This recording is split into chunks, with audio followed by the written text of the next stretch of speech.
Cut the prime mute myself. I think I buy it. This is exceptionally crunchy.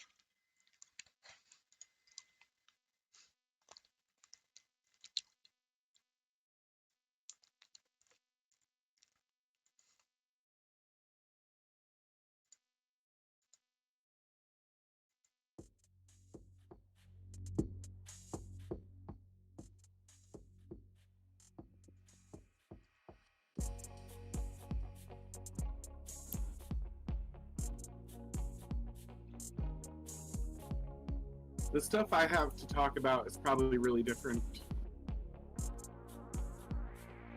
than what you have.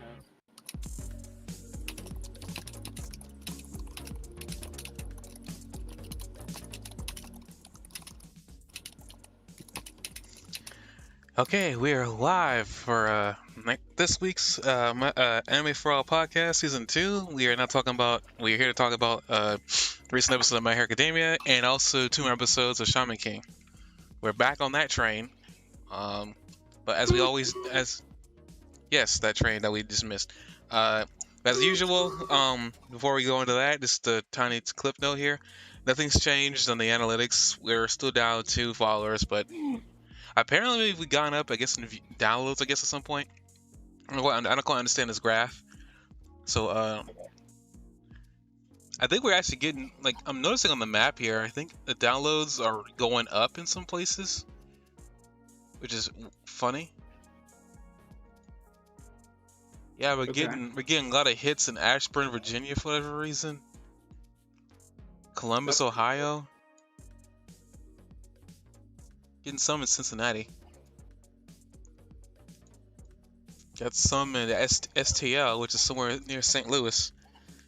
So, oh. Hello, Kansas. Apparently there's a couple people in Kansas listening to this. Oh, I was born in Kansas.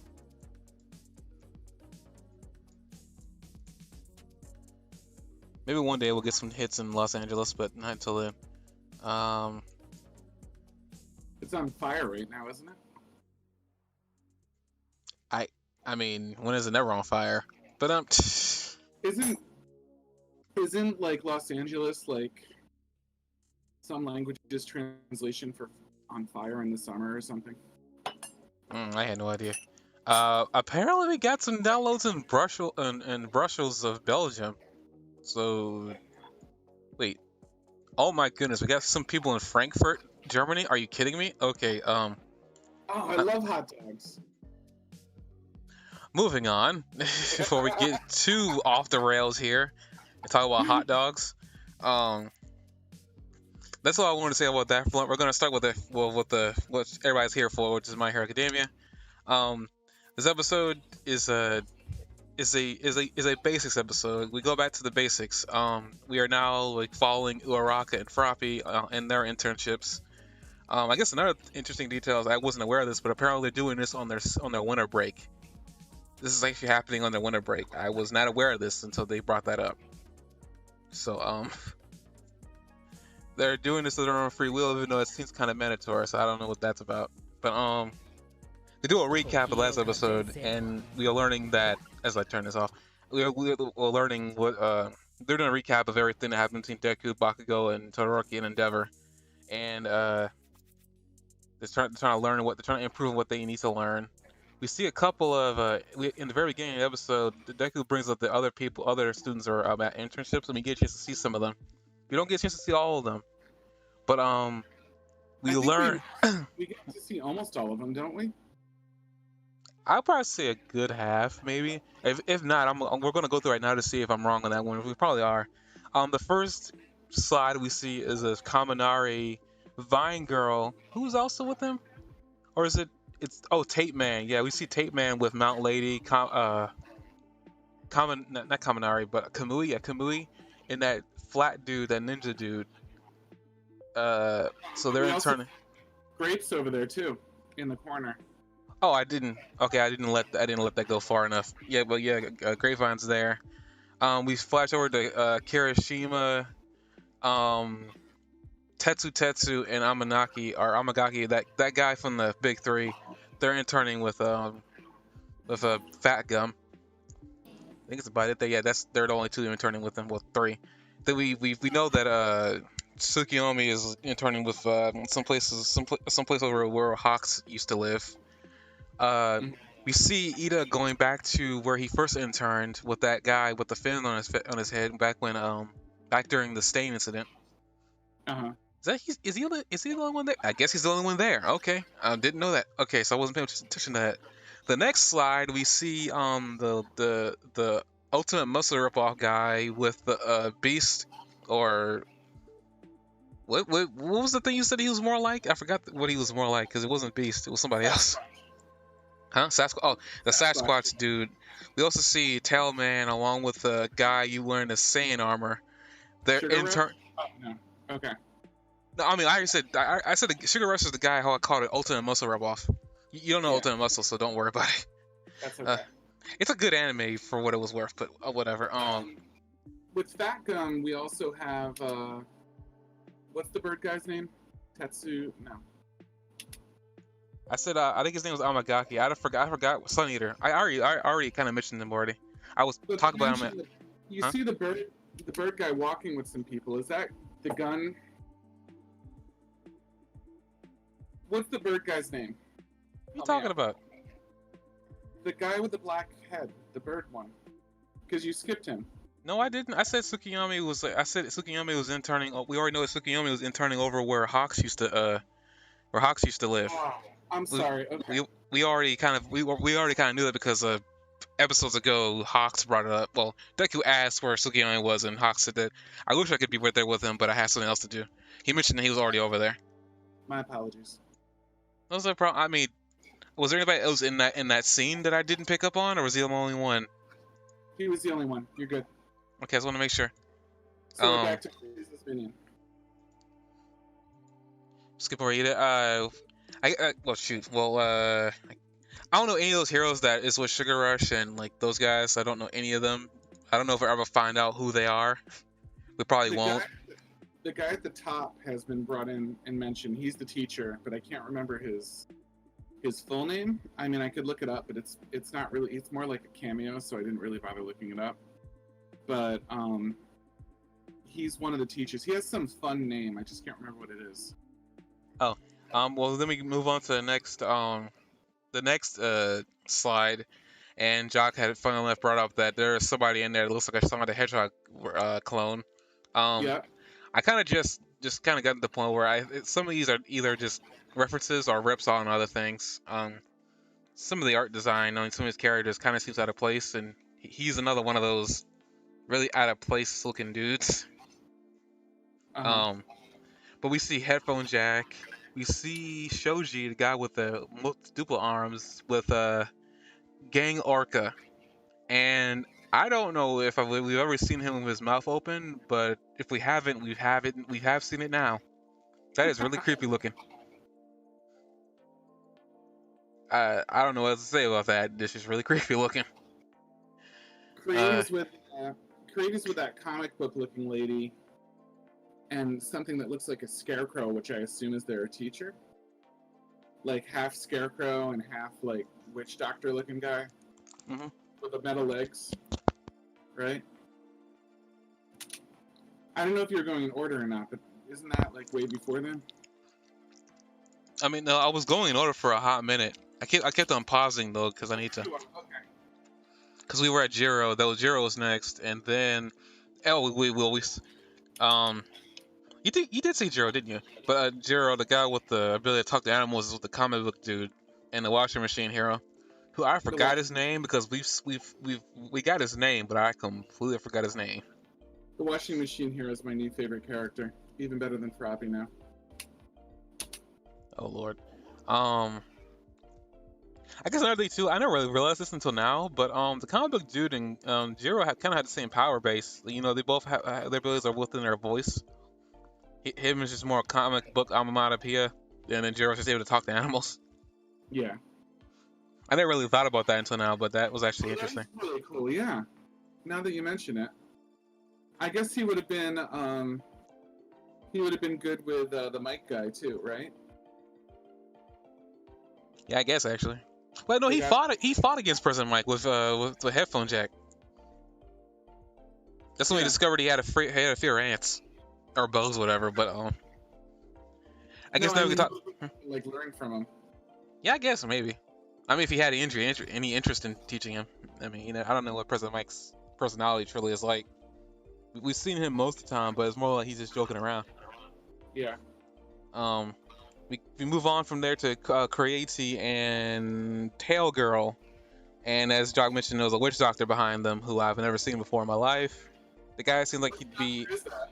Hmm? Which doctor is that? I would say a witch doctor or a shaman, but I really But don't know. which witch Oh, come. doctor? Moving on. I'm so shaman, aren't I? Hold up. Let's go back. I just skipped that last scene was too short. Okay, and then the last we see is the guy with the Shogun armor with Invisible Girl, who you would easily miss her if you weren't looking at her hands. I did miss her. That's awesome because of the subtitles. I think if they weren't like over it, maybe I would have noticed. Are you joking That's around? great. No, because I missed Invisible Girl because of the subtitles. Like when I was reading the subtitles, and then my eyes just kind of swirled around, but I didn't see the gloves. Okay. I literally missed Invisible Girl. You're right. We see Ashido, and then I cannot stop twinkling here, but they don't really pan on them too long, which is weird. They kind of just immediately go away at that. Like I guess that's about all we need to see from them. They put so much into the artwork of this episode with all that stuff. Like if they don't end up doing much with it, it's so weird that they put like so much because that all the concepts they had to draw for that and all the new heroes they had to put into place and stuff like that, and it was like very throwaway. So if they don't come back and do stuff with it later, so I thought that was really interesting. But there's a really nice little like reel of like really good artwork and stuff to pause over that's very missable if you didn't like have a way to pause it. Like if you're watching it on TV, you'd be like, wait, no, stop, come back. So You could just TiVo it and rewind it from there. yeah, it's just they make you work for it to see all that stuff. They're just flying through it like it's easy to do. When we go from that, we see that the end of the day for Deku, Bakugo, and Todoroki is like done, and then we go from them to the main point of the episode, which is Froppy and Uraraka. Yes, I said Froppy first. Let's get that Iris system now because I know it's going to be the main focal point of this entire episode. But we essentially see them in their internship. We get an actual. I want to bring it up too before I talk about this costume redesign for Uraraka. There was a redesign on Jiro's headphones that I did not notice when I first watched. What was that? I don't know why, but I mean, it wasn't that much different. It was just like the headband was different. Like it was blue and red. That was not the way her headphones are styled. I don't know what purpose how much more was changed, but there was a change that I didn't notice at first on Headphone Jack's headphones. I don't know I don't know how much of a change or how much it really works. I'm not sure like what it's designed to do now. I'm trying to go back to find it because it was during all that panning over the other heroes that we saw. I was gonna go. Yeah, for that reason, those headphones look different. I'm pretty sure. I don't think they look the way they did before. However, they worked before. I need to go find that out actually. That's super interesting. I But wonder. they look different.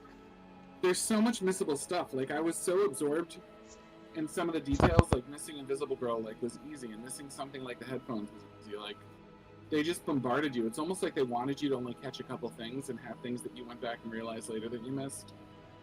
I think that's super interesting. Yeah, it's possible. Now we can talk about Uraraka real quick, and also probably mention Froppy because like we can see some visible changes on her too. 1 minute. Trying to go back. Shoot. Can I get a closer image of her? Yeah, there it is. I guess the only real big change in Uraraka's design, costume choice, I feel like her headgear changed too, but I'm not 100% certain. But she's like made her gauntlets a little bit bigger, and we see why her gauntlets are as big as they are later on in the episode because she uses them immediately. But I thought it was interesting design choice to decide to keep everything with her costume almost similar. You would almost have to literally look at her hardly You couldn't just glance at her and see it something changed. You had to like actually look at her long enough to see the costume change like happen. And they even bring up that they even bring up here that Uraraka says that she got a costume updated. And the reason for this choice is really she's trying to be more helpful to Deku or helpful to other heroes because she wasn't all that she doesn't believe she was all that helpful and she needed to I guess stop thinking. She needed to start thinking before she jumps into danger. I guess one of the things that she inherited from Deku being around him for so long. I guess over here. To be fair, shooting a grappling hook line for someone that can float is a great idea. There's shit. Well, I kind of wanted to wait to talk about that, but I guess not. But yeah, that was the main purpose of her. The gauntlets was just to have a grappling hook, which I'm not saying you're wrong either. It's an interesting idea. I think the thing was weightless too. Well, I guess we'll get to that point in a minute. And it seemed like, did you get the impression that when they were asking her about it, that it was like romantic reasons too? Like, I know she thought of Deku for motivational reasons, but the blush and the refusal to answer and everything else, and being like, I think what it really truly is with Uraraka is because, and I still blame Lashido for this, bringing up because it's typical in an anime. It's really like high school girls anyway, that they're thinking about like getting married in the future. I blame her for that because Uraraka was never all that awkward around Deku. I mean, yeah, she was awkward, but she was never like this awkward to the point that she would literally turn red even at the thought of him or even the thought of touching him. But I mean, I guess a little bit of romantic reasons. I feel like a lot of it has to do with the fact that she couldn't. She, I think maybe in her mind she was trying to be helpful towards him if he ever got in trouble again, because that was one of the reasons she made the grappling hook was she needed to be able to be more helpful to other people in the future. And she probably even thought about that after seeing Deku's new power and its grappling ability.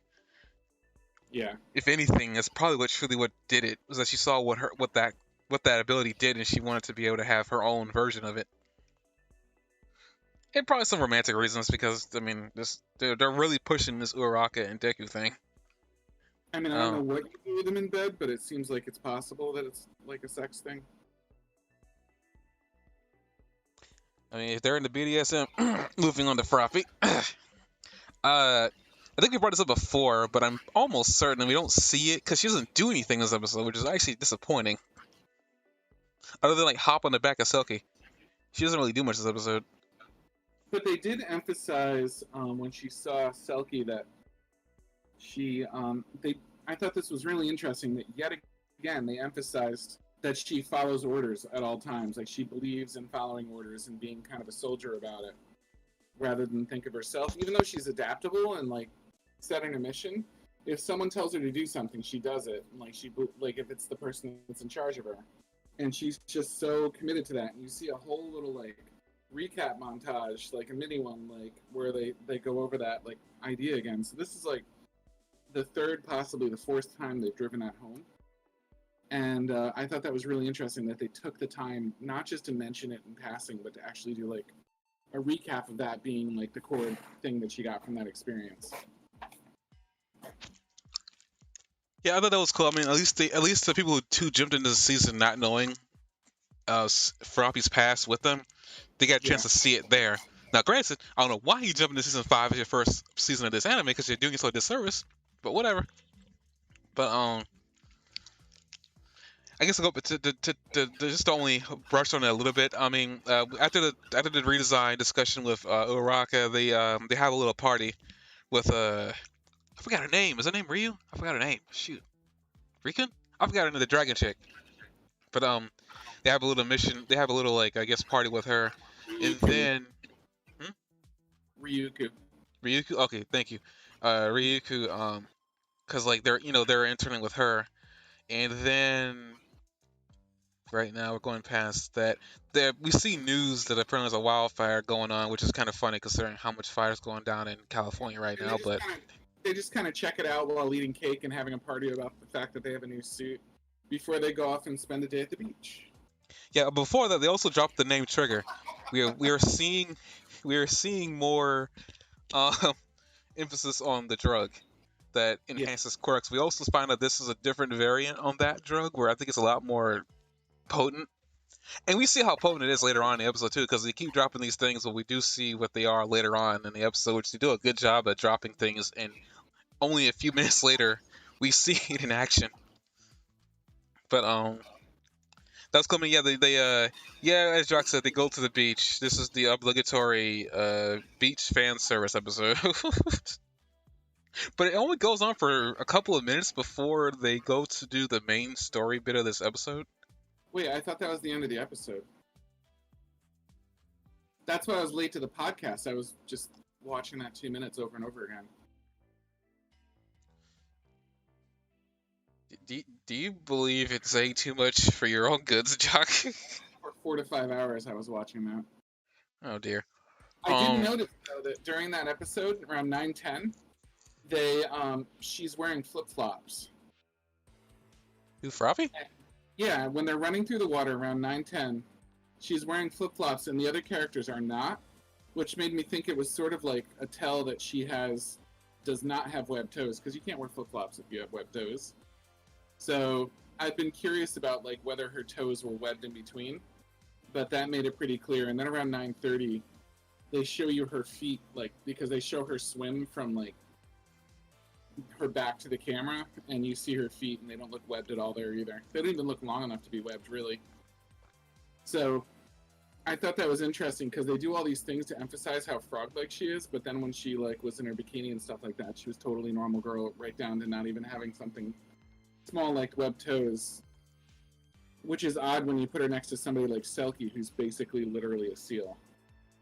Speaking of Selkie, we go from the wildfire discussion and the trigger discussion.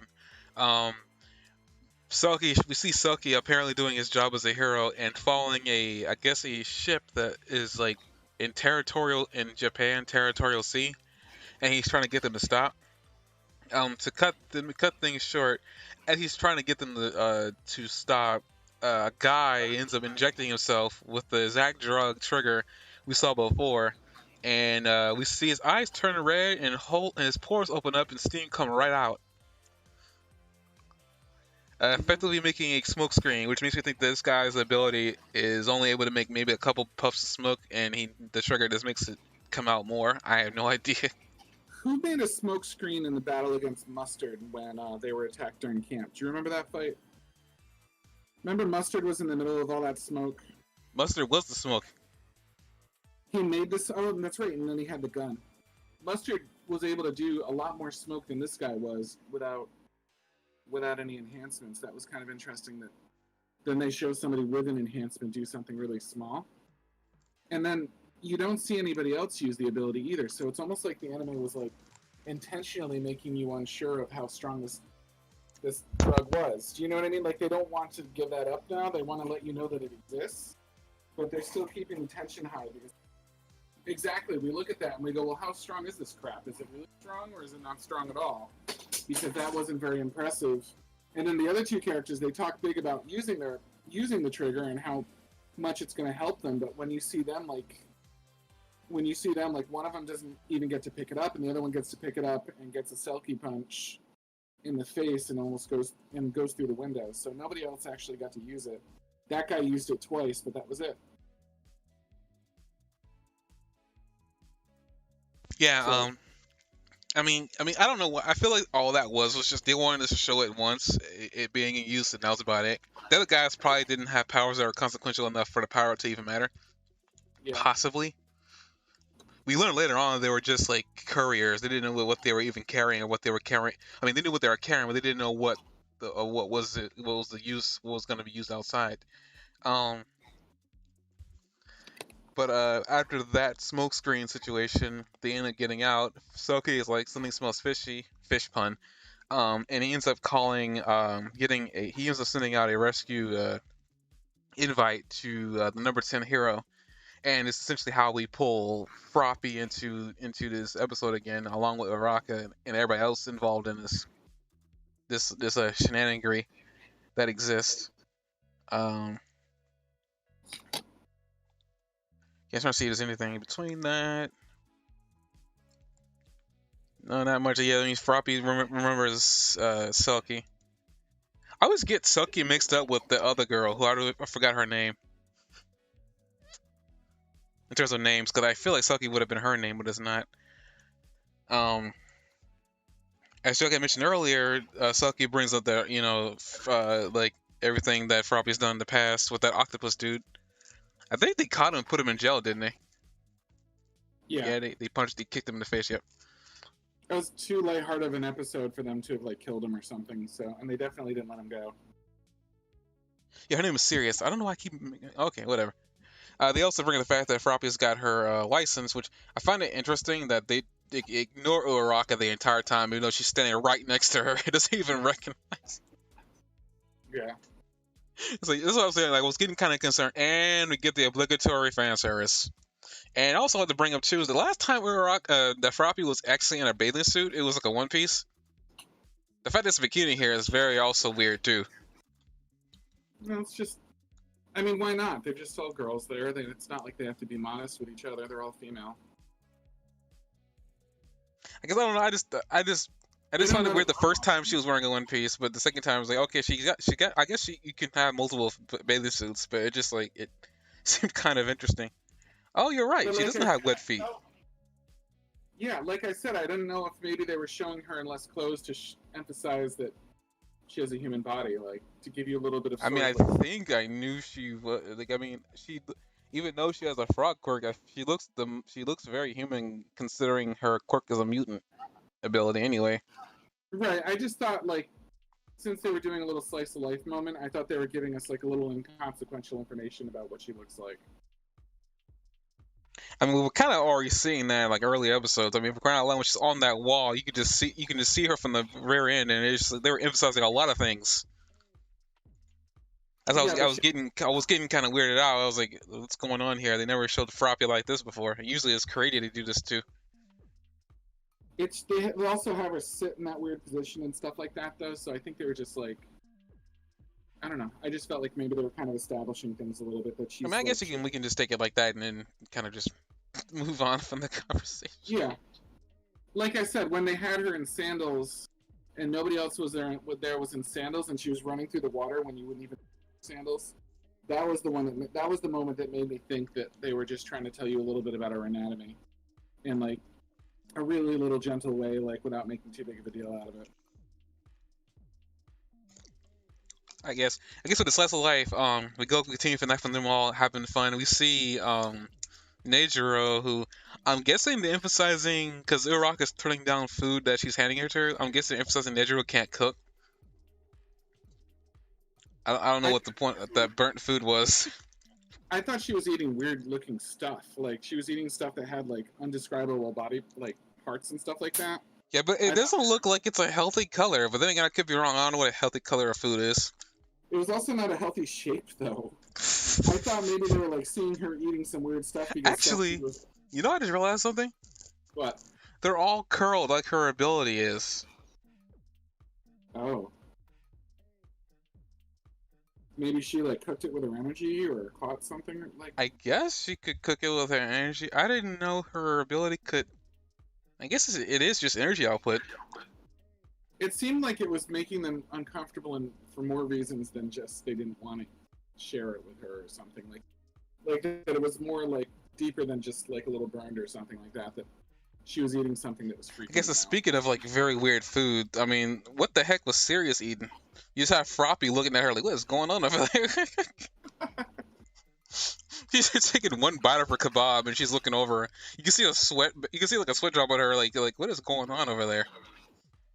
Yeah. I guess speaking of her anatomy, it's actually interesting to see considering that like Froppy's mouth shape. I've noticed it before, but I've never really taken too much of a notice with it. But you can really see it here. Her upper lip is like it's like pronounced. Like you can actually see. It's almost like how like a woman sometimes will have full lips, and you can definitely tell from far away. It's like that situation with her, because you can see her top lip over whatever she's eating, whatever that is. I don't know what Sirius is eating though. Jeez. Are you sure it wasn't just a bad drawing? Because like you said that Froppy's like aren't kind of inconsistent anyway, and as gorgeous as the art was in the series in general, like. I sent you a screenshot of that picture where, like, at 16:10, where Uraraka's eye was like fish size, like this giant eye that was placed a little too far back in her head, but it was like a third of her head. I mean, and it was all. she was turned to the side though. I saw that. I saw the animation. Her head was turned to the side. That was the side of her head. The first time I watched it through, and I was watching it with Jesse, we paused and kind of giggled at that because it just like looked so over the And so top. Uraraka's head isn't all that big anyway. She it's like for almost all the other female characters in the show, her head is the roundest. Yeah, I don't have a problem with that, but I'm just saying like her head is literally the roundest of any character in the show, and it's actually surprising considering how weird some anatomy is in the show. And her I eye is like hmm? the size of a grapefruit, and it's like part like the bottom of her eye is lower than the bottom of her nose, and her forehead is like too big, and her nose and like chin are too far down on her face. It's just a warped ass picture of her. Like it's just a badly drawn picture of her. There's no way around it. I think they just didn't know how to like resolve all the different things going on in her head at the same time with her equipment and everything else. Because the equipment doesn't even really line up with her hair. It looks like it's going off in the wrong direction a little bit. It's just poorly drawn. So there were like a few moments here where like the B team artists must have kind of stepped in and done a less great job.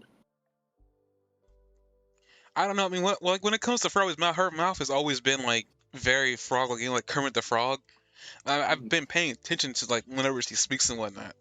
As I said, I feel like this is just more of an intentional thing for her Yeah. in general. It's gotta be intentional because like it's like the whole thing with cat girls. I mean, we haven't seen a cat girl in this anime, which is surprising. I guess Froppy might be the closest thing to it. We But saw the not well, I mean, yeah, 100. the cat. Never mind. Yeah, we have seen cat girls. Never mind. Yeah. Like with the whole curved mouth thing. I feel like it has to be what's going on here. Now they also it could be that there is a term for like a sloppy mouth where like it looks like they got a fang, but it's not. It's just really their really weirdly shaped lip. I forgot what it was, but it's something that's intentionally done on some anime chicks that they do. And it shows it's supposed to be something that shows with their personality, but I mean it could be that. It could just be the fact that she's got a frog lip. I have no idea. Yeah. We cut to from having fun to Selkie and Rukun. I don't know how to pronounce the name. I'm gonna go with Dragon Lady for right now, so I can actually learn how to pronounce her name. Re. Ri You. Ryu Ku. Ryuku. Okay, sorry. Ryuku and Selkie. We see like we find out that Selkie is doing this so they can have a little peace and enjoy having I guess like a fun day. Because he's just making sure they have the ability to fight evil at their optimal. It seems to be the common thing whenever there's like an episode where they focus on Froppy or anybody else around her is like they seem to like uh high energy is like the theme of that episode.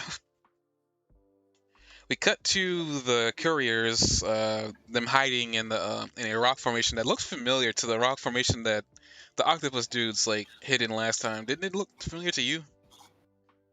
Yeah, I think the idea was just to emphasize that this is not the biggest deal in the world. Don't you? I think they were just building up that like this is something Selkie can totally handle. He's even done something like this before with Froppy. It's not a big deal. They're not concerned. They're hanging out at the beach beforehand. And if it wasn't for Trigger, this would be the easiest thing in the world. And they're just giving them kind of like a lap, you know what I mean, to do for their training, and that's it.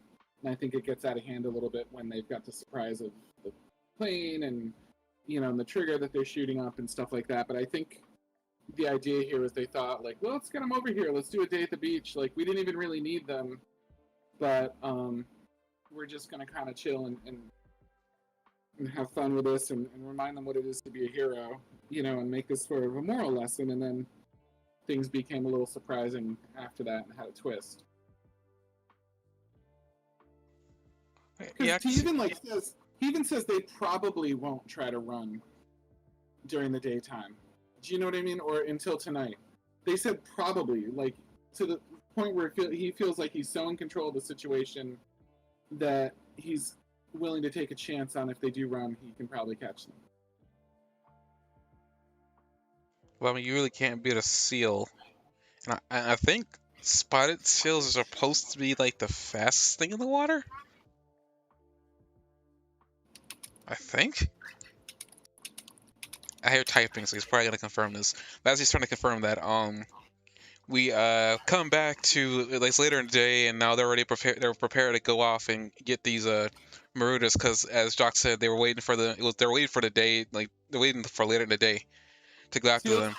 Seals aren't great in the water. They can swim at about 6 miles an hour, and their top speed is about 18. Well, it's spotted seals. I mean, okay, but I imagine. I mean, they specifically say hey, this guy like a spot speed. I don't think he goes at 8 miles per hour. I think he goes a little bit higher than that actually. Great, it might have something to do with the fact that he's also part human, but still. I mean, he's a hero too, so I mean, I'm sure that they exaggerate the skills of the animal they represent too. But yeah, I think that, I mean, even if a spotted seal is significantly faster, it's not going to be more than 25. I feel like a boat picks up a little more than that. But they all head off.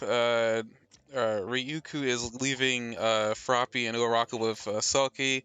She's taking Neijiri with her, and I want to bring something up. I know they brought up that she could turn into a dragon, but I don't think they ever showed an animation for when she transformed. And I guess another thing too, I never really realized this until just now, or at least looking at it earlier. I didn't know that was a claw on her face, and then the wings on the back of her head. So essentially, it seems like she transforms from touching her face. Yeah. Which is a very deliberate thing that she's done here. She literally touches her face. It's weird too. I don't know if you noticed, but am I correct that her voice changes to one that's more manly when she changes into a dragon too? It sounded like to me the voice actor changed.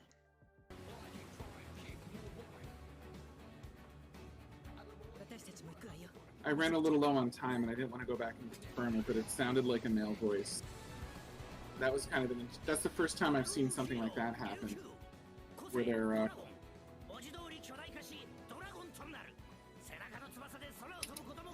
well, that's talking here.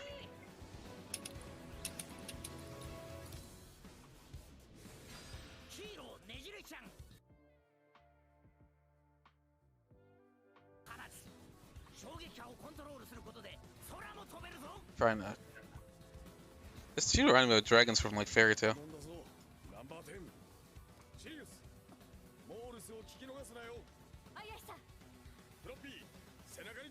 I don't know. I don't think I still haven't gotten to that point, but I don't think, from what I can remember, I don't think it sounded non-feminine. I think what they did, and usually they'll do this with any monster, and this is just with any trick in anime, they'll distort the voice, male or female, and they'll make it sound like a little bit monstrous. They won't like make it sound like normal, unless some of the creatures they're using, they need them to sound like normal, but usually they'll distort their voice. Okay. But it was my impression when she came on and she was the dragon. It was my impression that was a male voice actor, and that made me wonder if they'd switch voice actors for her dragon form. I mean, they could have switched. Granted, another thing too is, I mean, I wouldn't say it was a male voice. It could probably been a female using it, got a deeper voice, because sometimes they can do that. Yeah. But because I'll confirm that in a minute as we get further in there. But they all like they have the what? Her dragon form, you can probably hear it around 1424. You can probably hear her speaking in the dragon form. I said that in a minute, but wait, why is it? Oh, I'm about to say, why isn't it going further? They literally paused and they're doing a bio on the spotted seal quirk. But we see them all like preparing, doing taking their positions. Sky team, Sea team, and then Uraraka and Froppy goes with Selkie because Froppy he trusts Froppy. I think she helped him out directly last time. Even though I think all she does in this episode is stay on his back and also stay behind on the ship where he tells her to. As he goes aboard and like manhandles everybody on there. Again, though, I thought that what they were emphasizing here was that Selkie was really confident about this. Thought that there was no danger and this was sort of a jaunt. You know what I mean? That he was trying her to give voice. Sorry to interrupt you, but her voice. I don't think it's a switch. I think she dropped her voice. I think she dropped the octave on her voice. Cause it definitely still sounds female. It just sounds deeper. Okay. So I could definitely see. It also could be that they chose the voice actors and maybe they used a voice that was androgynous. It's also possible too, because it doesn't sound like it has a gender. But I could buy that. Maybe what she did there was she dropped her voice, so that way it would make sense that her voice would change when she transforms. Yeah. But that's my take now. I had to look up voice actors to see if there are two on that woman, but I don't know if there are. Yeah. But Anyway, I think Selkie was going easy on the heroes for the training, and brought them in. Wanted to give them like sort of a relax, just a break. And he brought them over. They went out to the beach, and then he brought them here, and he's like, "Jump on my back," and like they go through their water adventure because Selkie felt like he had it very much in control. That these guys were small timers and something that he had completely under, on top. He wasn't completely on top of it, and they really did until the surprise of the airplane. Like everything went perfectly fine. So I think that Froppy was there to be brought along just as like an observer, and like he just didn't expect anything to come up. And given the situation, Froppy did the best she could. Like that was a good idea to jump up and try to get that with her tongue.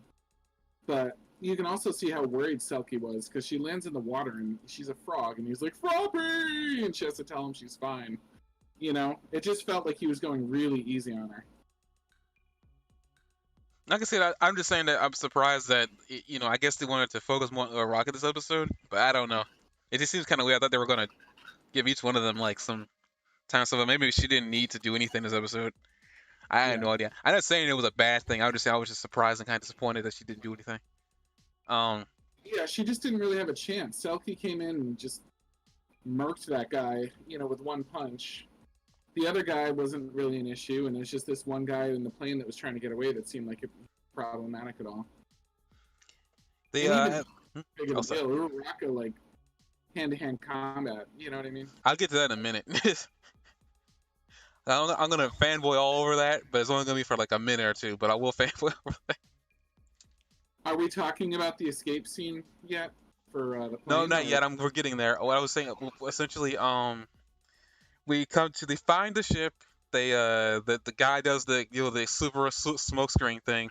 Selkie isn't phased because Selkie can use not electromagnetism but echolocation, and it honestly it seems like I guess at the end of the day he definitely had all that. He definitely had that all like handled. He didn't need Froppy for any of it. I guess maybe he brought her in there just as a second backup plan in case he did. Because Froppy has some new gear on her too, and we never got a chance to see what it can do. Unless those are goggles, but she got goggles on her head, so I'm kind of confused why those things on her neck would be goggles, but whatever. Uh, Selkie does Selkie punch on this guy in there as he's about to inject himself with the with the trigger. We don't know what he can do, but clearly these people have powers that are so bad that they need the drug to amplify them. Because they immediately go for them. They don't even try to fight with their normal ability. They literally go for it before they even try to attack. Yeah. Uh, the dragon girl dragon woman removes all, puts a hole in the smoke barrier cloud, and we find that there's a boat. Well, not a boat. We find there's a plane. One of the other guys got into the plane and is now preparing to escape. Froppy sees this and tries to use her tongue to get it, but it seems kind of weird to me because this is scene it seems like he was in the water and then all of a sudden the feet were up. I don't think the feet could retract that fast, can they? I don't know a lot about planes. Yeah, Froppy doesn't manage to. She misses and she drops in the water. Selkie is like Froppy, as Jock so elegantly put. It was just like unnecessary concern in my opinion. That's why I was thinking about how it just seemed like one more point that he was going easy on him.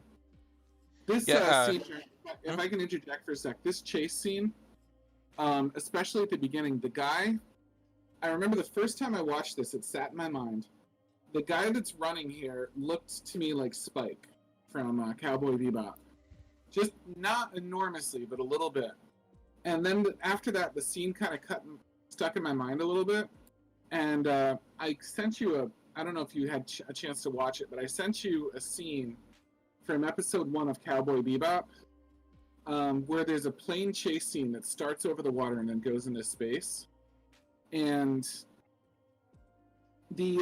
it's a guy and his girlfriend / wife, and they're smuggling performance-enhancing drugs.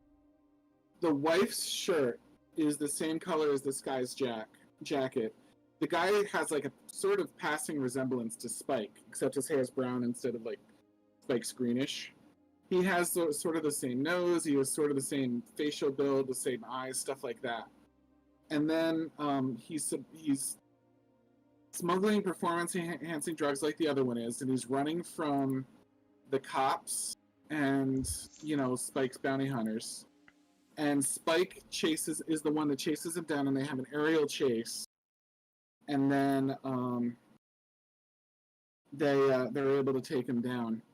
But I just thought there was like, for some reason, I couldn't get this out of my mind that like the chase was like kind of hopeless, and it involved the performance enhancing drugs being smuggled. That the shirt was the right color.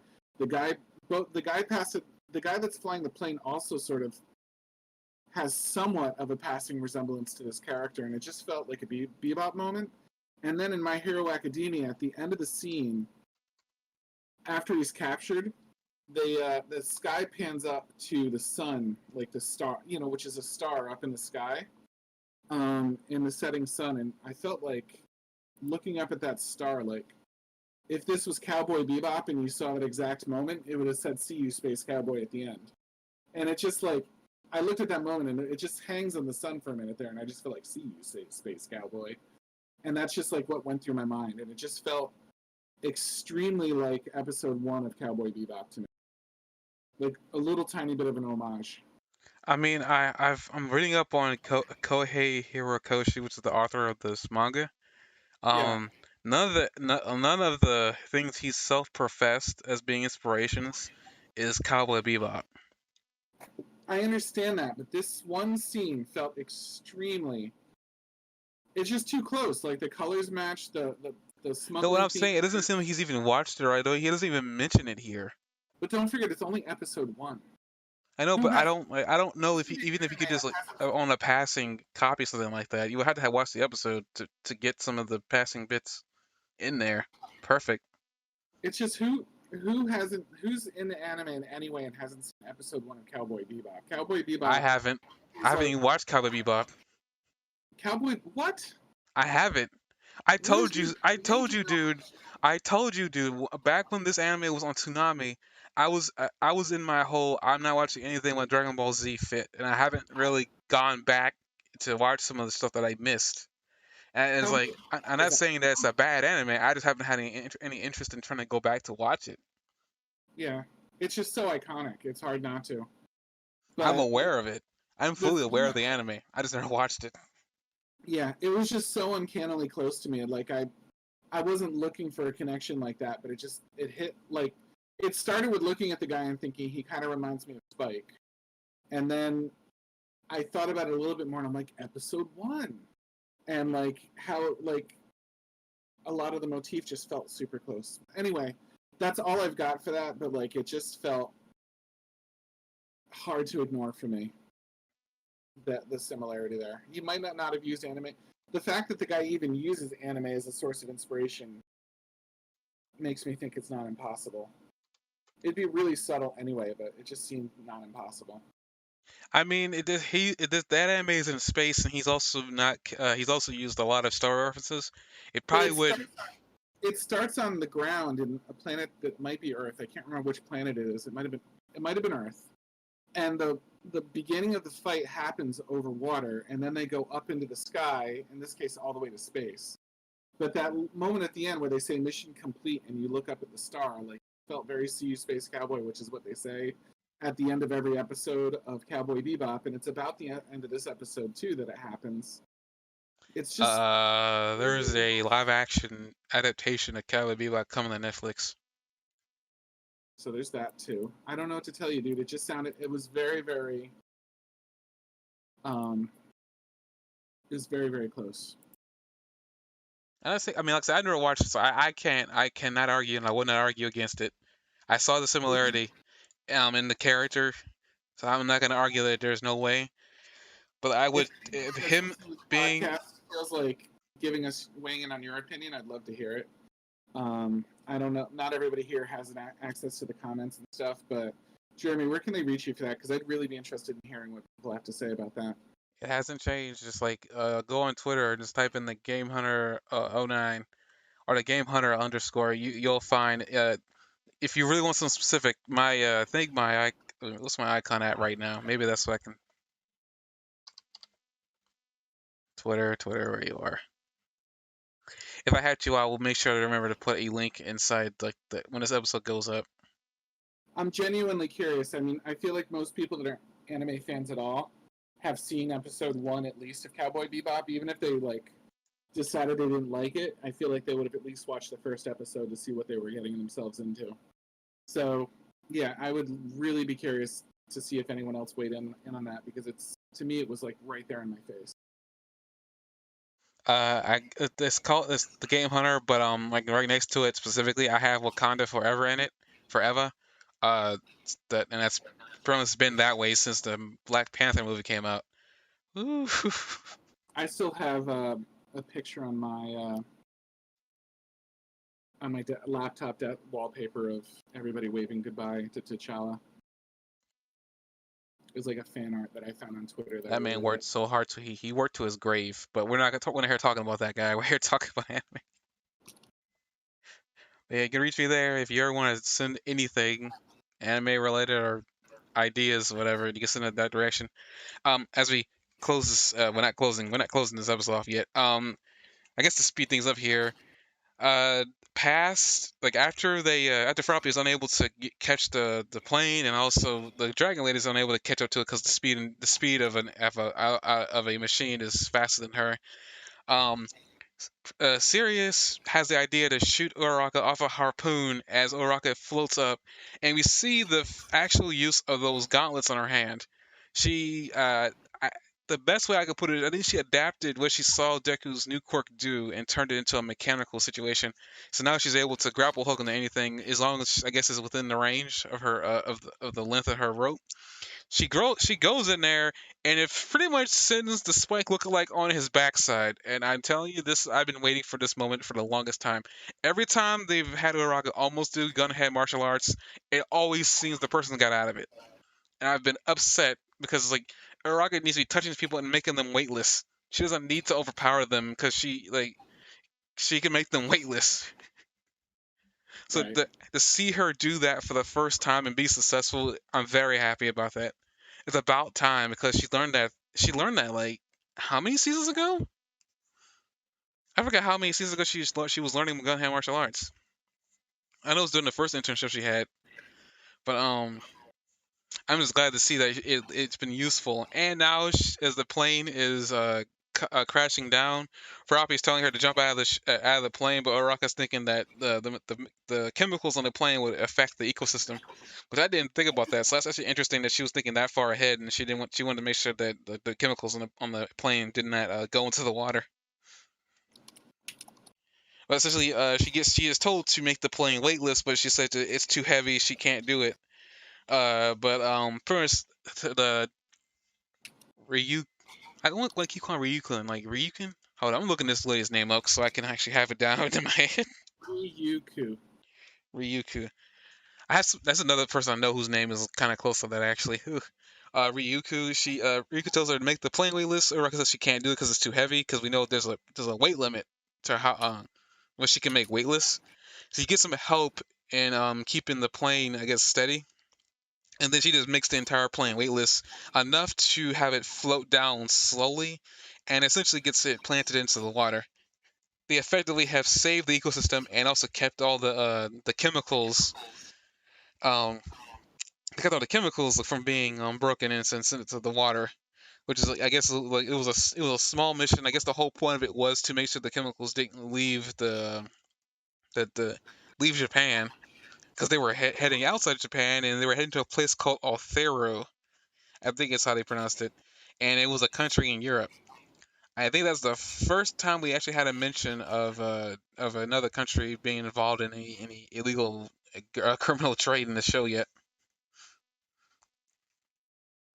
I guess also shows there's other heroes elsewhere too. I mean, we kind of already had that assumption there were other heroes everywhere. I will have to say that whole star in the sky thing. I was wondering what that was about. I'm almost certain that maybe it was a Cowboy Bebop reference. It does seem kind of weird that there's a star in the sky shining brightly, because I always thought that was weird. I was like, what was the point of that? That's what I meant. Like, see you, space cowboy. I'm telling you. I guess it would have to be. There's no other way to like to Follows the really. episodic format because they have the climax where they catch the criminal, and then they have a little bit of a sort of almost slice of life wind down sequence in the episode, and then they say "See you, space cowboy." It even follows like the same basic concept. Like it's just so there. Like I really think that was what was going on. You can say that like he didn't list it as one of his influences, but we see so many influences in the artwork of this everywhere that it's really hard to completely write off that whatever he listed as his influences that day there's just way too many. I guess as we end this episode off here, I want to bring up that when I never talked about this entire episode because he kept on doing it, but I was just kind of waiting to the point where we could talk about this. Saki has always done this thing where he's tried to be cute, and like we found that Froppy finds it adorable, and also we found that the Nejiro, the guy with the woman with the twirling abilities, but we have the confirmation at the end of the episode that someone tells him like, you know, that's not cute, right?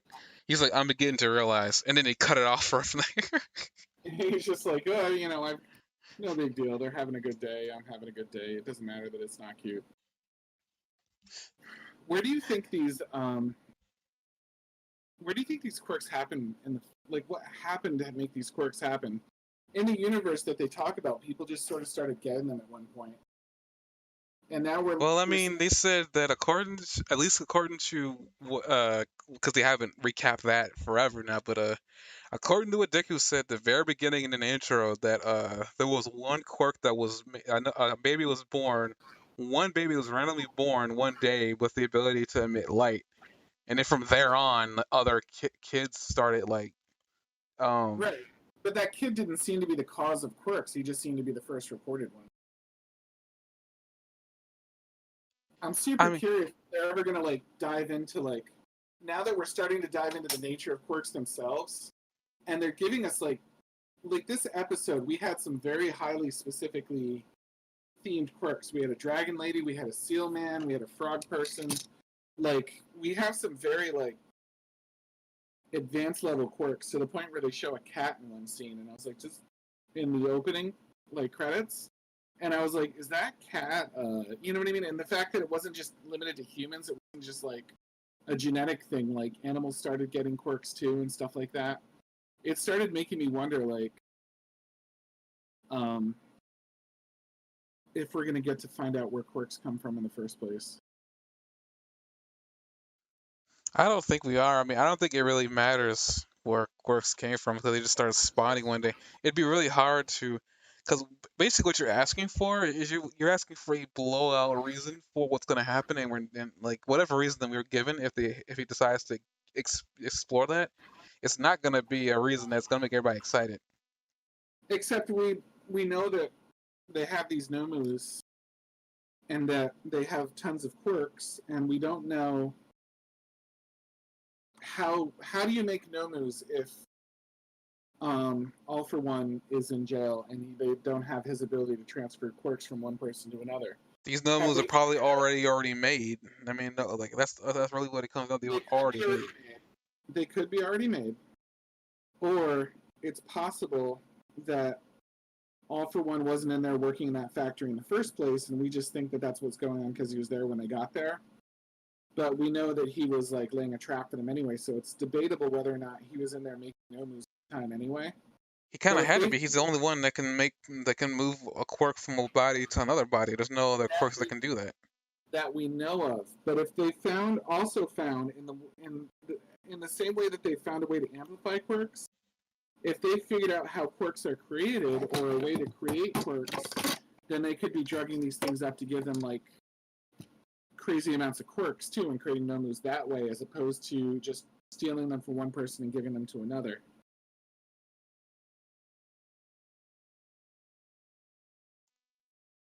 I don't know, because that just seems really weird. Because like then how are we having people? I know this percentage is small, but the percentage is still big enough that like the people who don't have quirks, you think they've already discovered this a long time ago. It wouldn't have been something like Nobody's trying to find this out except possibly the villain. The villains are the ones in the series that we know for a fact have been doing researches on how to hack quirks. We know that they've been making nomus. We know that they've been making amplifiers. We know that they've got someone that can switch one quirk from one person to another. We know that they've got at least 2 ways to make amplifiers because we have this drug and we have the other drug. And so we know that they've been doing a lot of research about this. Maybe they also know how to make quirks happen so that they can create nomus or enhance people and stuff like that. We know that, like, for example, Deku, like we know, is capable of having more than one quirk at a time, as along with other examples of the One for All people, where they've had the one for all quirk plus their own quirk. So we know a person can have one more quirk, and we know that we have this big race of creatures that had tons of quirks, and we don't have any reports of anybody except in the fight against All for One stealing quirks. It's not like there's a lot of reports of civilians that have lost their quirks or other heroes that have lost their quirks or anything like that. So we're just kind of assuming, because we have this convenient explanation, that All for One was doing it, but we don't need necessarily know that for sure. He could be creating them through chemicals or through some other research or whatever, because somebody got quirks at some point in the past out of nowhere, so something causes them. We know that it's in animals and not just people, and we also know that at least one animal was the subject of lots of experimentation, because that's the president of the place. Yeah, but he didn't have a quirk. He was given quirks. That was his story. He was that's what I was saying. I don't know if animals actually have the ability to get these things because they're not sentient. Okay, but if they can, animals are sentient. But if you can give an animal a quirk, then why can't you give more quirks to a human being that already has a quirk? They said the nomos is the reasoning because like the human body for whatever reason can't handle it. But great. Well, I mean, we know that they can handle at least more than one, because All for One can take on more quirks, and Deku can have like. I think that's just the designation. That's just like the nature of his quirk. And Deku, doesn't have a quirk, but the quirk that he was given just manifests other quirks. I mean, I know you're talking about, but like this is the nature of this, the quirks that allow them to do it. It's not something that humans have the natural ability to do. Previous people with Deku's quirk had their quirk plus Deku's quirk. Like the Black Whip guy, he had 2 quirks. I think that was just the nature of storing energy. Because all that, from what I can tell, at least from the way he described it, at least that one dude, we don't know what happened to the other people, but from the way the guy described it, it sounded like all it did was amplify his ability. It wasn't like he was using a different ability along with Black Whip. That could be wrong what that did, because he wasn't there long enough to describe anything. He was there for a split second and then immediately had to go away because apparently Deku wasn't able to hold him there for whatever reason to ask him any questions.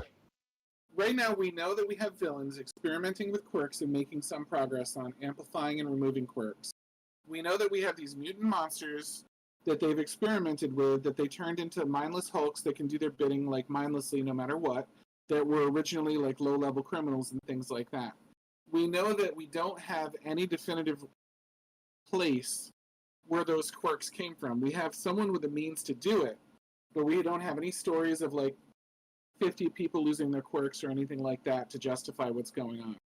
We know that there was an animal experimented on, at least at one point, that got a very powerful intelligence quirk, and that there are other animals out there with quirks as well as the humans that spontaneously and so far inexplicably gain quirks out of nowhere, so that most people have them now. So it's very possible that they can create quirks where there aren't quirks.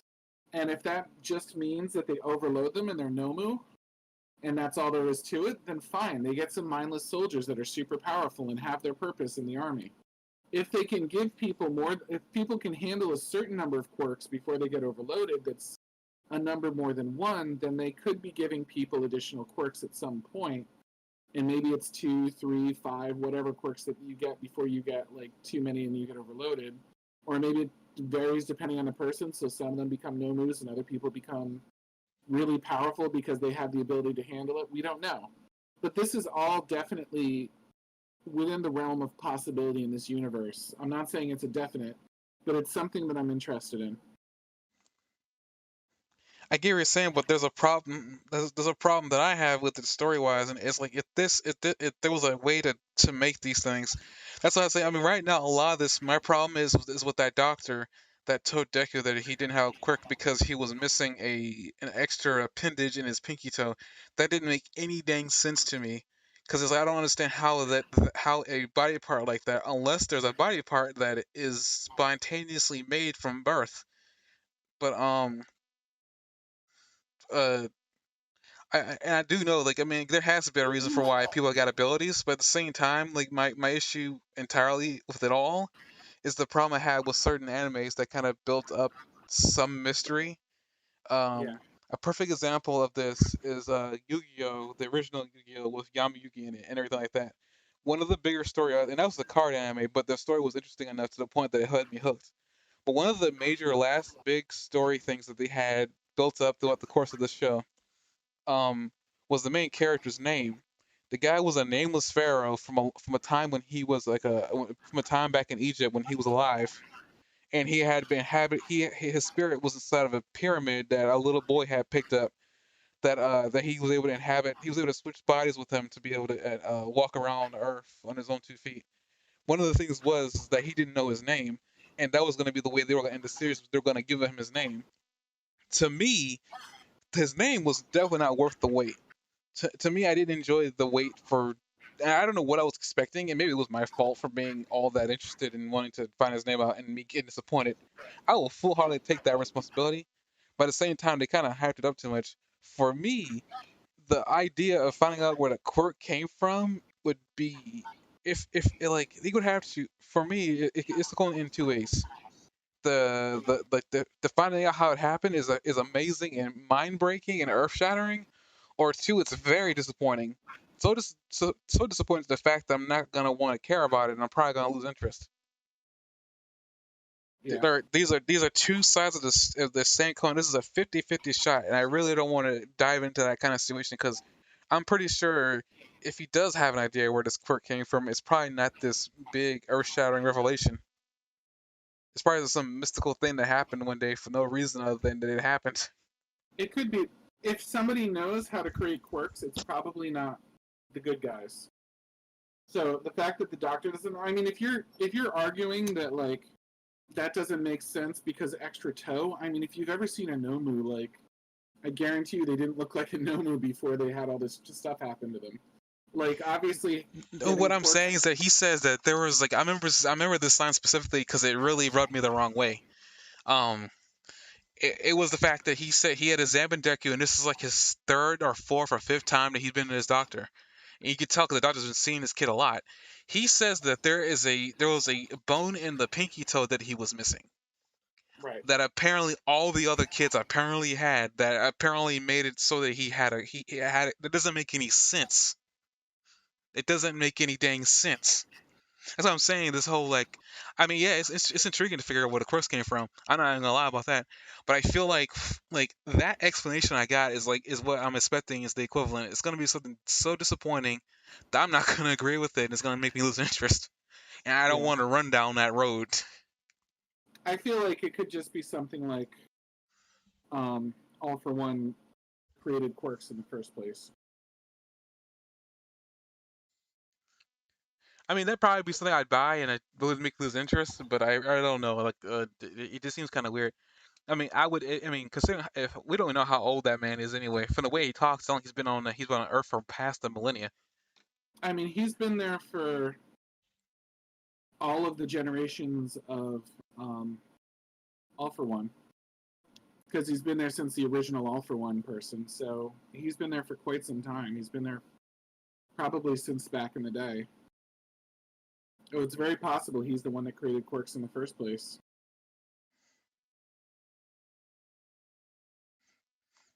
I mean, it is possible. I guess speaking of bad guys, we uh we go past the ending credits because there's this little scene here, and I'm guessing this is over there in Europe. I really don't know. Like based on the image, it looks like it might be in Europe because there is some serious architecture going on here that doesn't look like it came from Japan. Like, there is like a painting over there in the centerpiece. There's a lot of books to the side. There's like just columns in the middle. It's very This doesn't seem like the kind of art building you would see in Japan. I could be wrong, but Mhm. I would say it could definitely pass for European. And you see this guy apparently, so the heroes got involved and like, but it doesn't matter. They got all like the for whatever reason they had enough of like the trigger to do what they need to do, whatever that means. Mhm. Because the next thing they're getting ready to attack. Otheon, I did look up the word Otheon, which is where they were going. It's not a real city. It's in the Shadow Hearts universe for some reason, but it's also a first name and a last name, and it seemed like the name was English. So I'm not sure where it is, but I think you're right. I think it was like European. Well, whoever this guy is, we don't see his eyes, but he's got blue skin. He's like a Smurf. He's got these reflective earpieces in his on his ear where you put earrings, and his mustache is like it's a very ornate. Like it's like zigzag and it goes up to the side of his face. Yeah, Otheon's a German name and it means rich, but it's Old High German, which means it's an old name that is from Oh Lord, we doing Nazis? no, they're from like the Holy Roman Empire and stuff like Oh, that. Like it's a really old name, but it is definitely European. So you're right. I'm guessing if they're referencing it and they wanted to give it like a European name and it's like it's European, then it's probably in Europe. oh dear, Um, that's Otheon is also similar to Otto according to this, but I don't know if that's true or not. whatever's going on. When they're ready to attack whatever this is. Honestly, I thought they weren't gonna. I guess maybe this might not be the this might not be the riot they're anticipating. I'm guessing if he's ready to attack now. Yeah. Are you talking about the Shadow Elf?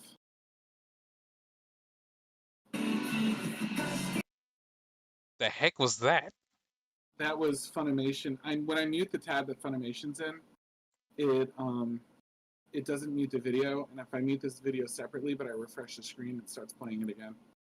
Oh, Sorry. now, what I was gonna say before that happened, I was like, I hate that you're right. It's totally a Shadow Elf. I didn't even make the connection. Who is he talking to, too? Is he talking to that glowing thing in his room? Because there's nobody else in the room. That glowing thing, it doesn't look like a person. It looks like a pedestal, but it seems like he's talking to it, which makes no sense to me. I don't think he's talking to. I think he's talking to himself. I see the heroes buttered in, huh? What would you like to What would you do? like to do? Everything is fine. Wait, somebody responded to him. Everything is fine. Maybe this thing is like some type of like crystal ball and it has communication attached to it, something like that. That's It looks possible. like a holy symbol or something. Yeah, it could be some sort of communication thing. It's just really weird. Cause he's up there on the he's up there on the unless that's him. Yeah, that's his blue face. Yeah, I think that's him. The like he's got some type of high status because he's like up high on a balcony. He isn't like ground level. Like where he is stating his status in whatever hierarchy he's a part of. Is it just me, or does the big framed thing in the background over his head look like some sort of menorah? You only get a little like teaser piece of it. The brown like framed thing up at the very I don't top. know. I can't tell what it looks like. Honestly, if I'm being honest, I don't see enough of it to get any real It has menorah. well, I mean the thing looks a little bit church-like, and a menorah has 9 candles, right? And one in the middle is the biggest one. If you're listening to this podcast, it's on Funimation. I'm at 2318, and I have to still it to really get a good look at it. But Jeremy, I'll send it to you in Discord. Um, if you look at this and you look at the top there, and then you look at a menorah, it looks extremely similar to me. And given that this Otto is a Christian name, and so it has like a little bit of a Christian like meaning to it, and that looks a little bit like a menorah, and that looks a little bit like a church just in general, and it's just sort of interesting. And the thing at the bottom looks vaguely like a holy grail, and it was just really interesting to me that they did that sort of like mixed Christian Jewish symbolism slightly hinted at. I can't say it definitely, but it just feels like a church. It feels like the Holy Grail that's glowing in the bottom, and it feels like a.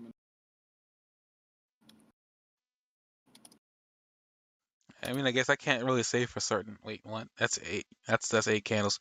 Nine of it. I mean, I can't say for certain. I'm not gonna say for either for certain. Menorahs can be 7 candles, but they can also be 9. So it really depends on the menorah, but they can certainly be 9, I believe. Yeah, I see one with 9 right here. And the 9 one actually lines up. I'll show you a picture of it. The 9 candle menorah actually lines up better with what we're talking about anyway. So it just felt like a menorah. I don't know if that's really what they're hinting at or not, but it just feels like a menorah.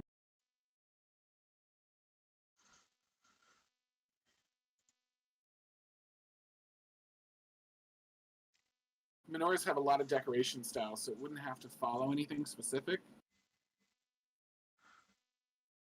I'm not gonna wait for. I'm not gonna really say either or.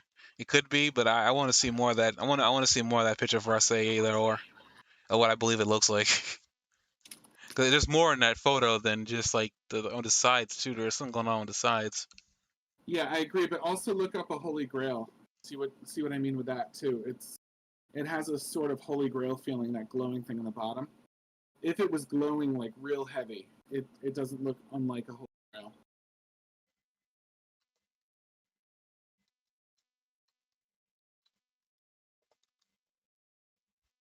And the Holy Grail is also something that has sort of liquid appearance to it. So, and it's also, Holy Grails are often seen as glowing from their own inner light. So I thought that was interesting too. I mean, there would have to be something in the Holy Grail for it to have a cap like that. Except sometimes grails have like a lid on them too, like the one that I'm going to show you in this picture. So it could easily, that thing on the top could still easily be justified as some sort of lid on top of the Holy Grail, because sometimes the Holy Grail is depicted with a lid. But if it's that's what's going on, then this guy is either speaking to a god or under the impression that he's speaking to a god, or he treats something that's not a god like a god.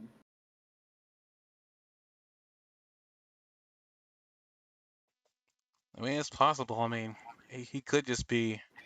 Like, I mean, this entire world has quirks, so there are parts of like the world that we don't know of. Yeah, Um, we know there are U.S. AA heroes because All Might interned over in the USA at some point when he was younger. yeah. I suspect there are African heroes. Uh, Based on we were over here and they bring up someplace over there in Europe, they're definitely European heroes. Right. I mean, of course, are everywhere. So I mean, yeah, it's possible that maybe something has a quirk that somebody has a quirk and they treat that person like a god. It wouldn't be the first and definitely wouldn't be the last. But I guess with that, that's the end of the episode. We don't know what's going on here. I mean, they're setting up for like what's going to be apparently an episode where Deku, Bakugo, and Todoroki are going to be Shoto going to be staying over at Shoto's house, and the title of the episode a visit from hell or something like that, or Hellish preview. Wait, what was the name of it? I forgot the name of it. Shoot, the Hellish Todoroki family. So we get a chance to see Deku interact with the other children of the Todoroki family, but I guess other than that, we'll be talking about that next time. But I guess real quick here, 'cause it's getting kind of late for me, and probably late for you too. We're just gonna touch on some stuff from the Shaman King episodes 9 and episodes 10. So the first episode is essentially, as we're moving over to that, the fight between Yo and Ren. And episode 9 is literally just that. The entire episode is just them fighting, and I wrote down quite a bit specifically surrounding episode 9, and there's some interesting stuff mentioned here, specifically about Silva. We actually get some name drops from a couple of people from the Patch tribe, which is where they are from. I mean, I knew they were like I guess Native American-ish. I'm not totally sure which tribe they're actually based off of, because I know they had to be based on some tribe. But Those panda, so I feel like, and there's a dragon on the woman's body, like, on the woman's outfit, so it doesn't feel very Native American to me at all. But Native America is not the only place where there are tribes. Am I Well, off? Native American's the only tribe I can think of. 'Cause I don't know what other tribe. Well, I don't know what tribes exist over there in Japan, but it's It probably could. based Can on it what they're. just? Can it just be feudal Japan? Or actually, aren't these guys Chinese? No, Why not? they don't. They don't look like they have any like symbolism towards China, and they What is it? wouldn't. And like that seems like it'd be like they would have some bias towards Ren, which none of them do. The giant panda is Chinese. It's native to China, so there's one. Dragons are extremely significant in both Chinese and Japanese, but the giant panda is known as the panda bear. It's a bear native to South Central China. I'm pretty sure that his whole household is The Chinese, the and then panda? Are you yeah, talking about Are you talking about Tao Ren? Or are you talking about the Patch tribe? I'm talking about Ren. No, I know he's from. I'm talking about Ren and his tribe. That's not his tribe. That's a family. That's like I forgot the actual like this name I'm A looking for, and I can't think of it. probably more like a dynasty in China that was ousted in ancient times because dynastic periods in China like caused families to like dynasties I to take. wasn't really referring to those guys. I was actually talking about the other guys. Aren't they the people who created the Uraraka? The officials that are the officiating the.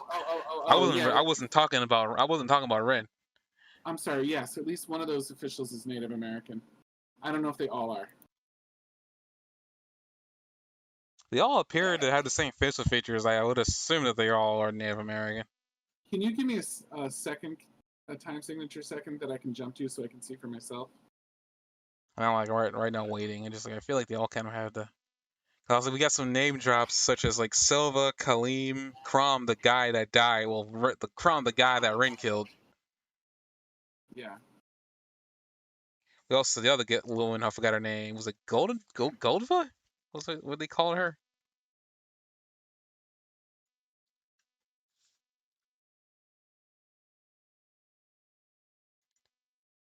Like I guess what is this 249? Like very early on, like they're like on the outside relaxing. Like I Okay. mean So they look different and they look different enough, but they seem to have this. They almost seem to have the same face. It's just disturbing actually. The only thing that's different is like one looks like he's been through a lot, the other one looks like he's fresh. yeah. Yeah, they could both easily be Native American, those two, or the guy on the right could be Japanese or whatever, but they feel Native American for sure. At least I'm gonna look at stereotypically. something called the Patch Tribe because I need to see something. Oh, they're all Native American. Oh, cool. Okay. Okay, so I wasn't being offensive there. I was kind of concerned. No, you're fine. Yeah, because the old woman looks like she's got feathers on and looks like a medicine, stuff like that too. Yeah. But yeah, we see them here. Apparently, Silva also gets promoted to being I guess the head official. I guess I put that in quotation marks because I don't know exactly what his new job is. I guess they were more concerned about his that Jock brought us up last time we were talking about Shaman King, that he seemed to have some favoritism towards Yo, and they actually recognized that. And I Yeah. guess as a way to. Oh wait, I didn't see that. He's Tao Ren's official now.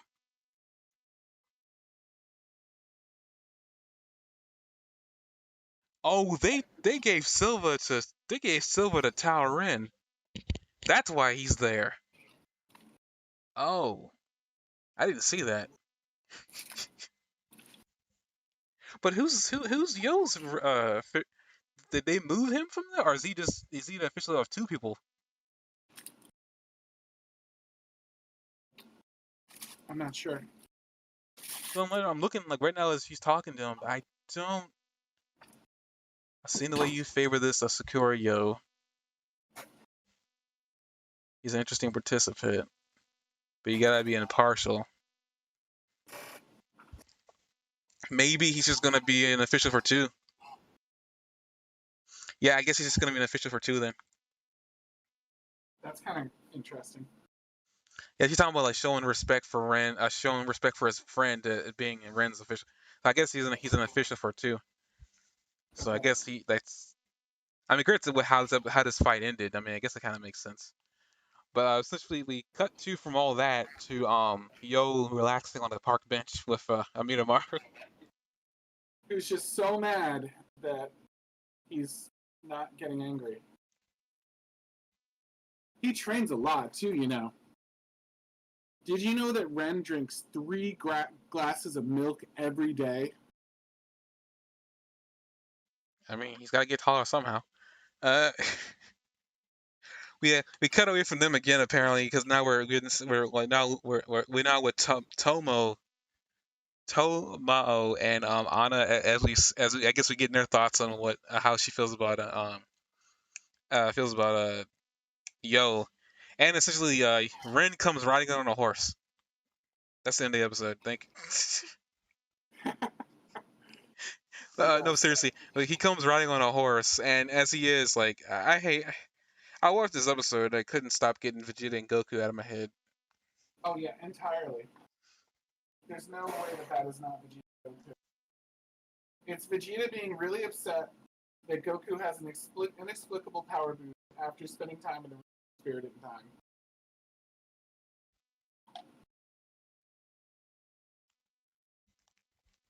But yeah, it's like they had this fight. They end up talking, and Ren's like, I'm gonna beat you in one move. You're not gonna beat me. And The smack talk, you mean? yeah, this the smack talk. Talking I toilet? Ren even brings up an Oversoul, his Golden Oversoul, which he keeps on bringing up Golden this entire fight. Actually, it's actually really big. All the attacks have Golden and Basson in its name. Well, because he's trying to brag about how he's a Super Saiyan.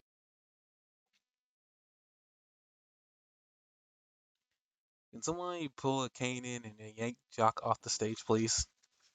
He's having too much fun. I'm sorry. I'm sorry, you're right. That has nothing. So, can I talk about this Golden Slash dance for a second? Which one? The first, the third, or the last? No. The move, the Golden Slash dash, the move.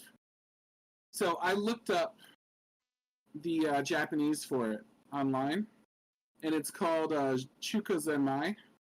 I'm probably butchering the pronunciation, but that's basically it. And I looked it up because there's a huge. What I was trying to get at earlier is there's huge tension in this series about like China versus Japan because China and Japan have had a grudge against each other at least. My history isn't great, but at least since World War II, when they fought each other, at least since then, China and Japan have had a big rivalry to each other. And here's Japan doing a series with Chinese and Japanese people, and probably in Japan this is very racist because you have all of the overseers having a bias towards the Japanese guy, and then the Chinese guy comes over here and he's using his Chuka Zenmai or whatever. Like I know I'm pronouncing it wrong, but I looked up Chuka Zenmai because I was like that sounds like something with some historical significance given how much mythology I found in this already. It turns out that it's a brand of instant ramen. So I linked it to you in Amazon. Moyoko Chukozanai Hayashi Chuka instant cold noodles. It's basically ramen. So his attack, if you Google it, connects with ramen.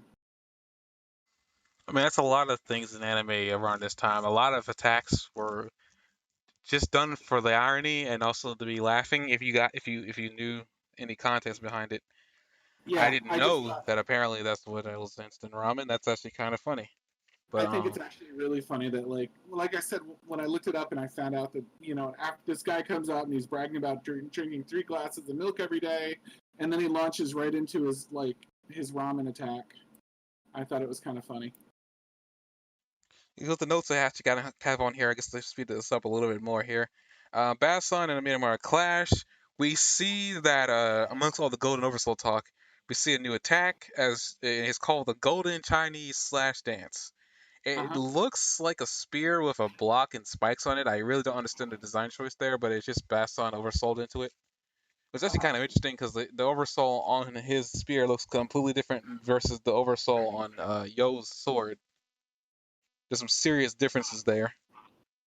Um, Yo reveals his new oversoul. Ren notices that. We find out as Ren is about to attack Yo from behind, we actually find out that apparently Yo and Amidamaro share a sight, so he doesn't have to turn around to block an attack from behind, which is actually really cool. It shows how much more they've bonded with each other. We see another new attack called Shockwave Buddha Hungary. I think I pronounced that right. I probably Okay. didn't. I believe you. I probably offended somebody. I am apologizing right now. um, the attack does nothing to Ren, and essentially Ren announces another attack called the Basson Golden Punch. Um, I'm probably gonna accumulate that to just like Falcon Punch at this point. Yo actually managed to survive the attack by releasing his Oversoul to cushion the attack. We actually see some numbers here in terms of power levels. I had to write these down because I think these are kind of important. But Yo's Fuyaku at this point of this fight is at this point in the episode is 240 out of 270. I don't know how relevant any of that is really, but they give a number to how much Furyaku they actually have. We You also know what find out homework? some. We You know also find out homework I something. did. Hmm? You know homework I did not do. In the previous fight, they checked their power levels too. Remember? I would love to know, and I wish I'd thought to check for this, but I'd love to know what the power level right now that they're reading is compared to the power level from the previous fight before his training to see how much he improved, because they were watching his power, both persons' power levels on that little scatter thing in that episode too. Maybe that's something we can do the next time we talk about Shaman King if we remember. Yeah, that Um, would be really cool to do. and then Rin's Fuyaku, which is BS. Apparently, even though he's using his Fuyaku, he hasn't used any of it. His max is 350. I wrote down that maybe it's because he has more experience with fighting than Yo does. Maybe that's what it comes down to. I put that in question marks because I wasn't sure how true that is.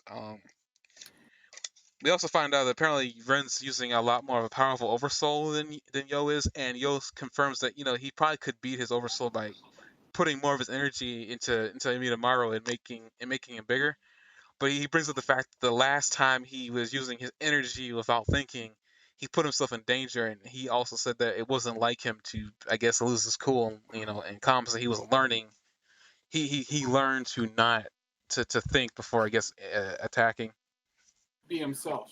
Yeah, be himself. Essentially, what he says, be himself.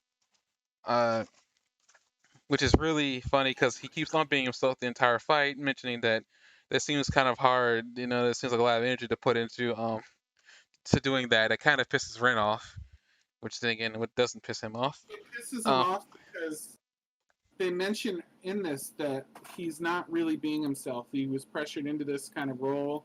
He's a conflict soul. That they even say something like along lines like he's forced to be someone that he's not in his entire life. Like doing the shaman thing and having this on him. When the person was speaking for him at the episode, she asked him free, and then the guy that was the big nose villain in the shadows guy that smushed the baby panda head said no, I'm not letting him. But she was asking him to set him free. Like she said that because he's sort of there against I the. want to say, we need some rest in peace emojis for that dead baby panda. That panda didn't deserve that. That panda had a bad day. Didn't A see bad that guy. day. Talk about a bad life. He had his head smashed. That guy went full Dr. Claw on that thing. Pretty Oh rough. dear. We need some rest in peace. We need some silence for that baby panda because that panda did not deserve that. Um, Totally didn't. but as for the continuing the concept of these new attacks, we see Yo has a new attack called a Midamaru Halo Blade. I had to write that down because I remember seeing that. Actually, before that move, we also see that Ren released a new attack. there's a lot of new attacks in this episode that I had to write them down. But Basson Golden Double Sledgehammer. But at this point, Yo has overtaken the fight. He uses the Halo Blade that I mentioned before. We see a flashback to Ren's childhood, and there's a lot of dead people around him. And a line that I caught that I wrote down was, "Ask why are you so rotten?" Um, I don't know who that was towards. It almost seemed like it was something he was asking himself, maybe, or asking somebody that was on the ground who was already dead. Like he was probably around a lot of dead people when he was younger. Feeding it a hole, he wasn't able to be himself. Type of situation, growing up. He pretty much gains a new form for Basson, and I wrote this down because this is a mouthful. Uh, Basson Maximum Oversoul Black Peach. He is wielding two souls. The soul of a dead horse that Basson used to ride when he was alive. Uh, that was interesting. But once this happens, we cut to another scene someplace else in the battlefield where we see the other shamans that Yo has fought. Um, we see Faust, we see Horror in there as well. Mm-hmm. We see Horror complaining that he's willing two ghosts. That's not fair. Faust brings up the fact that the more ghosts that you will, the more Horror you use up. It seemed like he was rooting for Yo there, but in reality, he was just wanting them both to die. He actually states this. And at this point, I wrote this down too because we get a number for each of their energy levels by this point in the fight, and I count. Yo is at 90 out of his 270 energy level, and Ren is at 150 of his 350. Um, He's gonna have to do him a compost or a spirit bomb at that point.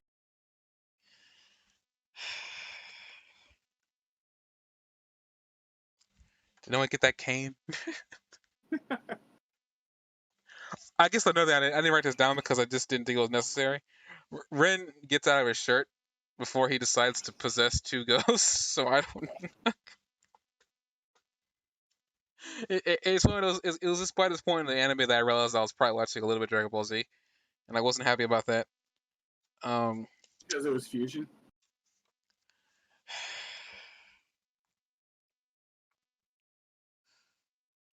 how many times do I gotta say get the cane? Honestly, I thought that was sort of cool symbolism. Like it was better writing than the moment it required. The whole idea here is that Yo is of one mind and Ren is of two minds right now. Ren is trying to do something that's against his better nature, and Yo is remaining pure and being himself and being unconflicted, where Ren is conflicted. So Ren is trying to amplify his conflict on Yo, and he's brought in another like creature, and he's fusing two things together, and he's of two minds, and the creature is fused as of two minds, and he's as powerful as two Rens. I'm sorry, he's as powerful as two Yos, because 70 and 150 is about double. And he's coming at him with everything he's got, but he's of two minds, and that makes Yo more valuable. And then they talk about like the duality of this is like all over the place. Talk about excuse me, the yin and yang of the two of them and things like that too. It was just like one more step in that like story of them being two different things here, and I thought that was really interesting. Well, I want to bring up too. I guess what we're talking about, like the things that make Ren and Yo kind of similar. Um, when Ren is actually first introduced, I Mm-hmm. think this actually happens on the second episode after we get introduced to Yo. Ren is actually in the same graveyard that Yo was in, looking up at the sky, saying how everything is beautiful and stuff like that. He actually admired the sky as much as Yo did, and he, Right. he even he even goes out of his own way to give Manta a message for Yo. He could have killed him, but he didn't. But he went out of his way to give a message to Manta to give to Yo. So I Well, guess yin and in a as really much weird way. as much as yin and yang are seen as opposites, each has a dot of color from the other. You know, they're opposite forces, but they're not completely unlike each other. They each have a little bit of each other.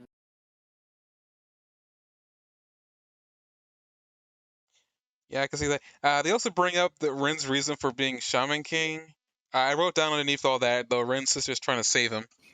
Uh, we learned that apparently the Tao family are a bunch of murderers that justify killing in the name of restoration for their family name. Step aside for a sec. Okay, sounds like his son woke up. We'll be ending this fairly soon. Uh, Rin is a trouble boy with nothing, but Yo is the complete opposite, as we already kind of brought up. Let's see here. Not much else is written down here. I will say on my end, we have a new attack called the perfect reenactment of the Chinese slash dance. I tried looking that up because I wasn't sure if there was anything important, but I couldn't find anything. I had to I bring had that back. Oh, I had Jesus. one last note here. Sorry, I'm back. They Uh, talk about Ren being like, and I want to bring this up now, and then I'll revisit the concept when we hit 10. But they talk about Ren being like wind and water. And the first thing I thought of was the very, very famous, probably one of his two or three most famous statements, Bruce Lee, when he talks about being like water and how water can take any shape and it can crash and it can flow and it can go with you and it can fill any container. It can do it, like the versatility of it, but the ability of it to crash as well. So I'm going to say that much for now, but please keep in mind that as he's talking about Yo being like water, wind and water, and being really pure, and him not being able to take that on, and Yo being able to defend himself, but also to crash and go on the offensive, which is what it ultimately takes Ren. There's going to be some significance in episode 10 that I found for that line that goes on that somebody in Japan or China might understand, but not necessarily us as American viewers. So I want to touch back on that, but this is the right time to go through the entire thing. But I wanted to make a note of that at the end of the fight, he said he's.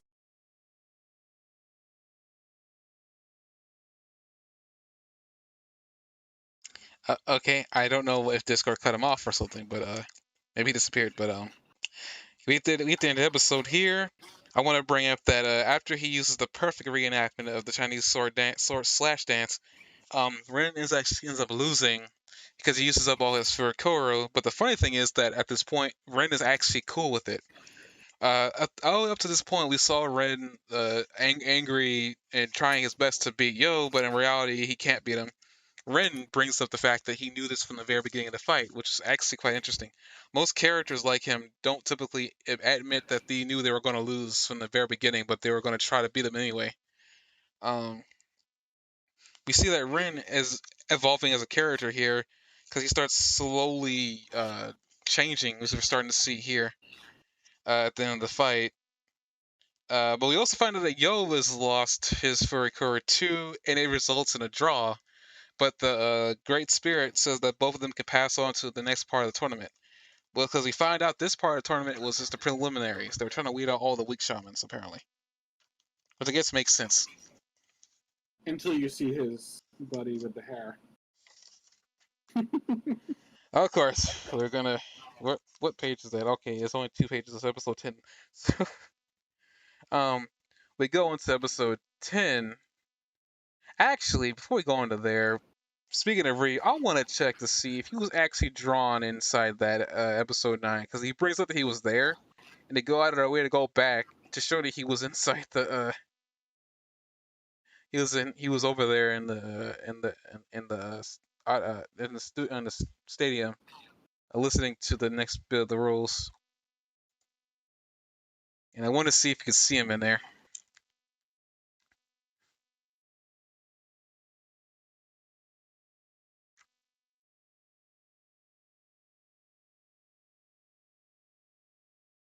And Silva looks so evil when he's got the headband and the shadow over his eyes.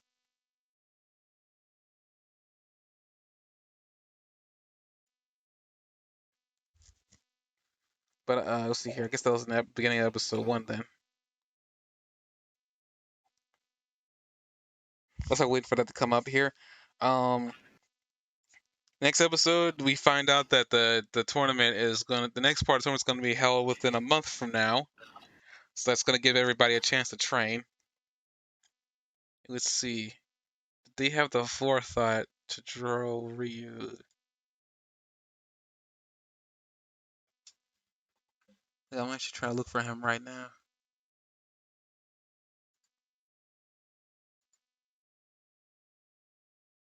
Man, I cannot see. They could literally say that he was there and they draw him and they have the artifact if everything is dark enough. I guess we see some really interesting like the shaman designs. Like some of them, like, it looks like some of them came from Egypt. So we got some Egyptian lore going on here. Got a couple of football. We got a football player. Well, I'm not sure that's a football player, but the guy got like a he's almost got like a football like uniform. There's some really odd designs.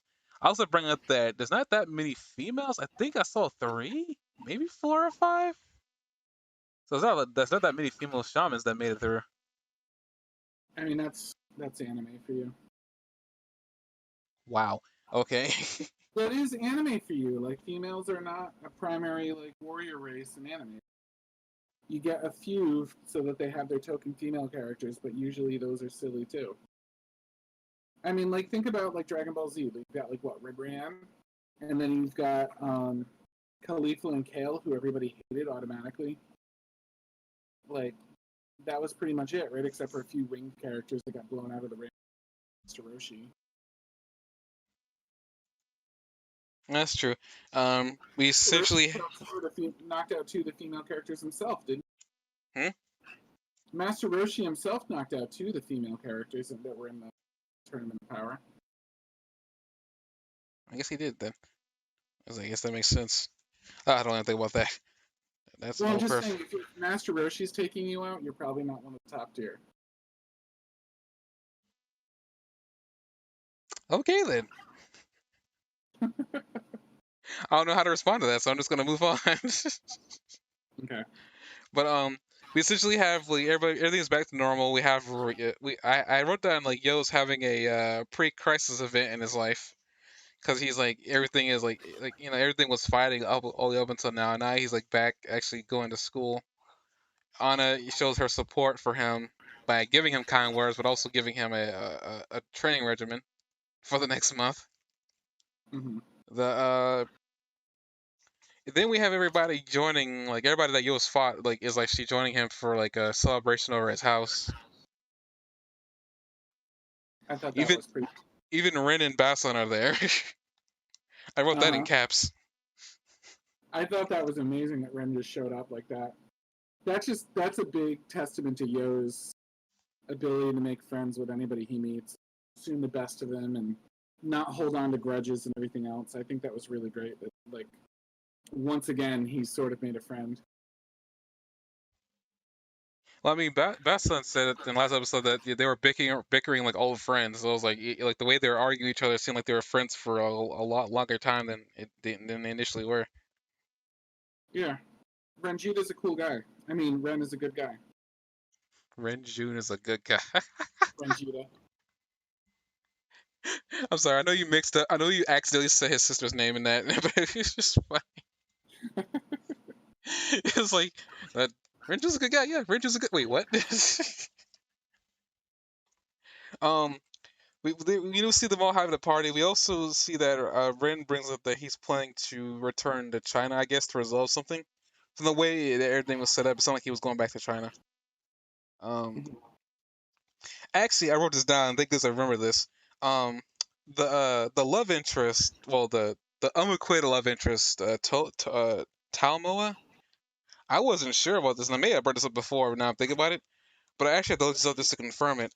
But that this voice actress voiced a character from another anime, and I had to confirm it. So I looked her up, and sure enough, yes, because I recognized the voice. I very rarely recognize Japanese voices, but that was the one voice I recognized. So what was it? Her it was Hinata Hyuga from Naruto. I forgot her. I didn't write her down. I didn't write her name down. I need to do that. Let me go find that out so at least I can properly give her kudos for like for actually being involved. And it's kind of funny. She's being involved with another girl who's in love with the main character, but this one isn't gonna end up with the main character, unfortunately.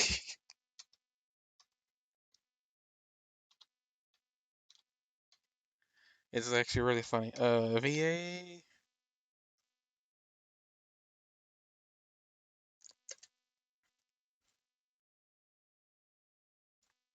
If I can get her name. Wrong anime.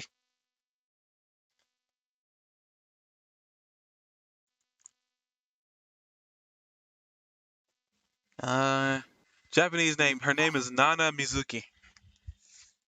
That's her name, Nana Mizuki. Huh? She's also a singer,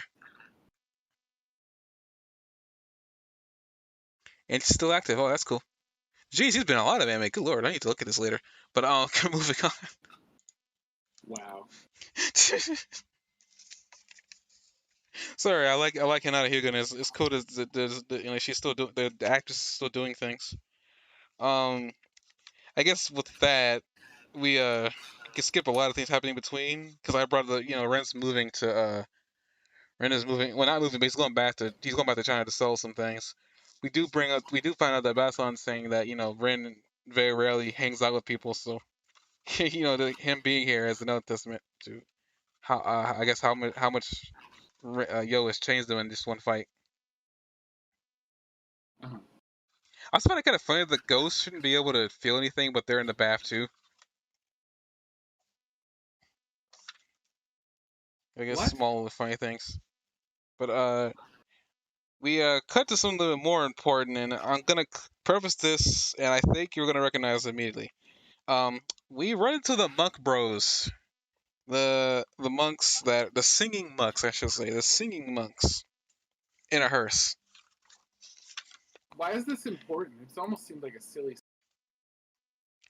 I say it's important, man, because like they were actually a part of the tournament. Mm-hmm. I mean, they were part of doing something illegal, but they're kind of important. But before we get to importance, I think you said you wanted to bring something up about about Ren. Yeah, I not think you yet. had a point. Not yet. We can talk about these guys first. Okay, but at least we see these first seem like a gag at first, but then later on it's kind of revealed that they actually just trying to get to Amidamaru so they can remove Yo from the tournament because they Yeah. find him as a threat. What was the name of the? What was the name of them? They were the what? I think they were just the Monk Bros. I didn't think they actually had a name. Well, I can look this up. What was the BOZ? That was the name of their equipment, but wasn't it their name too? I have no idea actually. Their equipment was BOZ, and I think they were like they identified as the Bose something too, like the BOZ. But I was getting a kick out of the BOZ because it was being pronounced like Bose, BOSE, which is a company that makes speakers. Yeah, I caught on to that when I was looking at it. I was like, really? I caught on to it because my really good earbuds are that. We're the singing monks Bose. They call themselves as a group. They call themselves Bose. We're the singing monks Bose at 1458. And they also do a little bit of a Bleach call out with Chimi Chimi Morio. That's an actual song that you can listen to on YouTube. I am not kidding. I wish I was kidding, but I'm not kidding. Okay. Um, their song ends up sending Ponchi and Conchi to heaven. I thought that was funny. The spirits that Tomil was carrying with her. Yeah. But yeah, we see that they're not that much of a threat because Ryu shows up, and apparently he was sleeping in the house behind their hearse, Yeah. He's mad that they woke him up or something. and he has changed. Well, not too much physically, but more like mentally. Apparently, I don't remember this happening, but apparently they left Ryu back over on the island with Yo's grandfather, so he Yes. just trained there. I don't remember this happening. Yeah, he got training with King Kai too. Can somebody get the cane? The one to the far left. Light it on fire and then yank him out. Exit stage left. I don't mean any of this, people, so don't take it seriously. I want to preface that now. Uh, yeah, Ryu is not revealed to be a shaman. I feel like the only reason why these monk bros were even here was just to make sure that Ryu had somebody to fight. Because Well, they removed the sword. They removed Minamaru from Yo, and Yo couldn't save himself. So I thought that Ryu could even like hang. I mean, I thought that this guy you could even hang with the Bose brothers. Never mind, like beat them in a fight already. Like was pretty testament to like how small fry these guys were. And I mean, even after he beats them, they're like, yeah, I never really had any. The people that sent him. I mean, Ryu was his guardian ghost is a ghost that Minamaru and Yo had a hard time fighting anyway. So I mean, Yeah. I need to learn his name. I think his name is Togaga, the Lizard Man. Um, as they get beat up from Ryu, they run away and they let a name slip. We found out that apparently they're under orders from a guy named Hao, who we then see in the next scene, who's sitting in front of a campfire with his guardian spirit behind him. Um, I'm gonna wait until they actually drop what his importance is. Uh, but Hao is very important. Um, it seems like he's gonna be like the biggest threat they're gonna have because he has like the biggest spirit we've actually seen up to this point. It doesn't seem like he's the thing isn't even in Oversoul either. It's just like manifested in real life.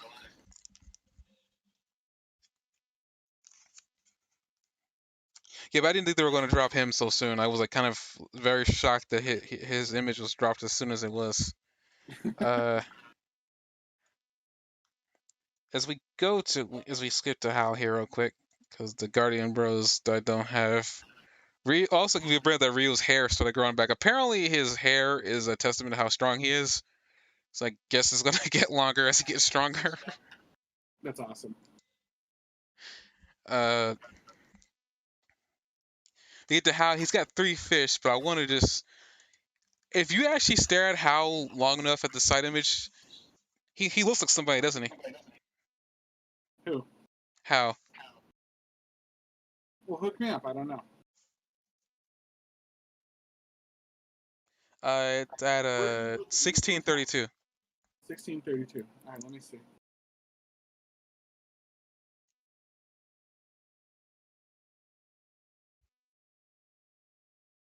He looks like a combination of 2 characters that they have already designed in the past. All right, I'm at 1632. Are you talking about like Piccolo or something? Or are you talking about? If I had the power to reach to the screen, I wish I choke you right now. I don't know who you mean. How? You see his like face there. Hold up.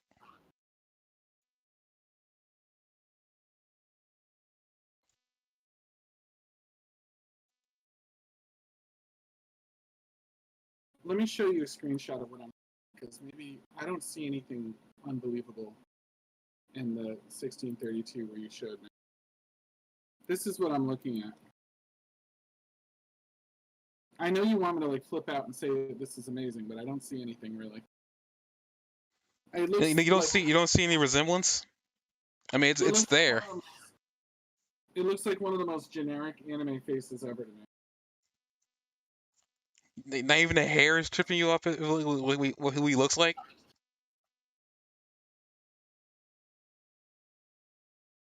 Not a lot. Okay, then I'm not gonna say what it is then, but there is a resemblance there. But we're just gonna move on till they show him entirely and proper. Okay. I guess after that we see Rin. I guess this is the part where we're gonna drop this off for you to continue this. Is the character in Shaman King or is it in some other anime? No, he's in Shaman King. The character he looks like he's in Shaman King. Okay. I'm not sure, but at least that narrows it down. I was trying to think like if you meant like the outfit was like Piccolo or something, and it just didn't do anything. Now you brought that up, his outfit kind of look similar to Piccolo. Just felt the shoulder pads. Now we're moving on from there. Okay.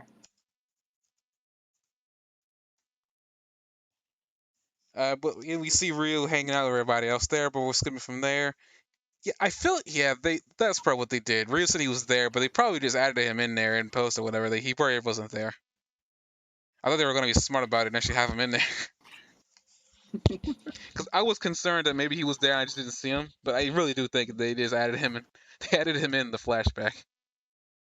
Like, because it was so dark in there, anybody could have been in there if you didn't notice they were there. We cut from there to like Anna saying that it's gonna be training really harshly, and then we have Ren on the bus. Well, not Ren on the bus, but Ren on the train. We found out apparently he's got to go pretty far. He's got to go on several trains, 2 days on horseback, just to get back home. That is a long way to go. So it's amazing that a train can take him as far as it does. Um, I think probably what you're mentioning that you wanted to pick up on with Ren is his scene with Basson on the back of the train. Yeah. So the woman offers him a bowsy on the back of the train, a bowsy, and it's a type of bun in Chinese cuisines. I'll send you a link to Wikipedia so you can confirm that the pictures match up. But I was curious why he eats this bun and then suddenly he's different. So I did a little research on the cultural significance of bowsy, and it says that the bowsy was developed in Chinese culture as a filled form of mantou, which is a plain steamed dumpling. And the story behind it explains the unique shape of it and also why its development was why it was so popular. And this mantou was said to be created by legendary 3rd century militarist strategist Zhuge Liang, I guess, or something like that. I'm probably way off with pronunciation. He was on his way back from battle during a famous campaign, quash a rebellion, and he had a problem. He couldn't get across. He defeated his enemies, but he couldn't get across a river. The river was impossible to cross. The myth says that the river was closely guarded by a deity who refused to allow safe passage unless he threw the heads of 50 of his soldiers into a river. Wanting to satisfy the deity's demands without sacrificing his troop, he ordered for 50 buns that looked like human heads, due to their flat bases and round shapes, to be thrown into the river, and that tricked the deity, and they got safe passage, and the buns were named mantou, or barbarians' heads, in celebration of the victory. But they were all considered like a baozun, like one of those types of buns. And the story became legend, and it was developed into the story of a people's victory against barbarians. Barbarity is a bad lunch and things like that. But it was also, they're very proud of it. Like, it's something they're very proud of. And also it's been used in other situations. Hang on. So it's like a symbolic offering to the god, it's seen, and that helps them alleviate their sickness. And it's also something that they eat on New Year's. Where is it here? Give me 1 second, I'm sorry. It's also something they see in New Year's that symbolizes they're eaten then, and they symbolize promotion to a higher position or a better standard of living in the coming years. So the fact that he's traveling and he hits this insurmountable thing, in this case, someone that he equates to like water, that he can't get over, like this demon, like he can't get over this thing that for him represents water. And then the woman gives him that bun and he eats it, and he instantly gets over, like while traveling, he hits that obstacle like water, and then he eats the bun and he gets over it, and he has a new optimistic history. It seems like the idea of the Bowsy that he eats, like, and I checked the audio to make sure they were really saying Bowsy, and they were. And that's also why I looked up the pronunciation just as I was starting with you. It seems like it was sort of like an offering, like sort of a remedy, since it was seen as like a curative thing for sicknesses, that helped him get over the water of Ren and go on his thing. And I think this is because it's such a strong legendary thing in Chinese culture. I think that they would probably get it, or if they thought hard enough, or enough of them would get it where it was doing. But it's probably lost on us as someone that's not directly culture. But I thought it was a cool possible explanation for why he eats the thing and then just has a personality 360.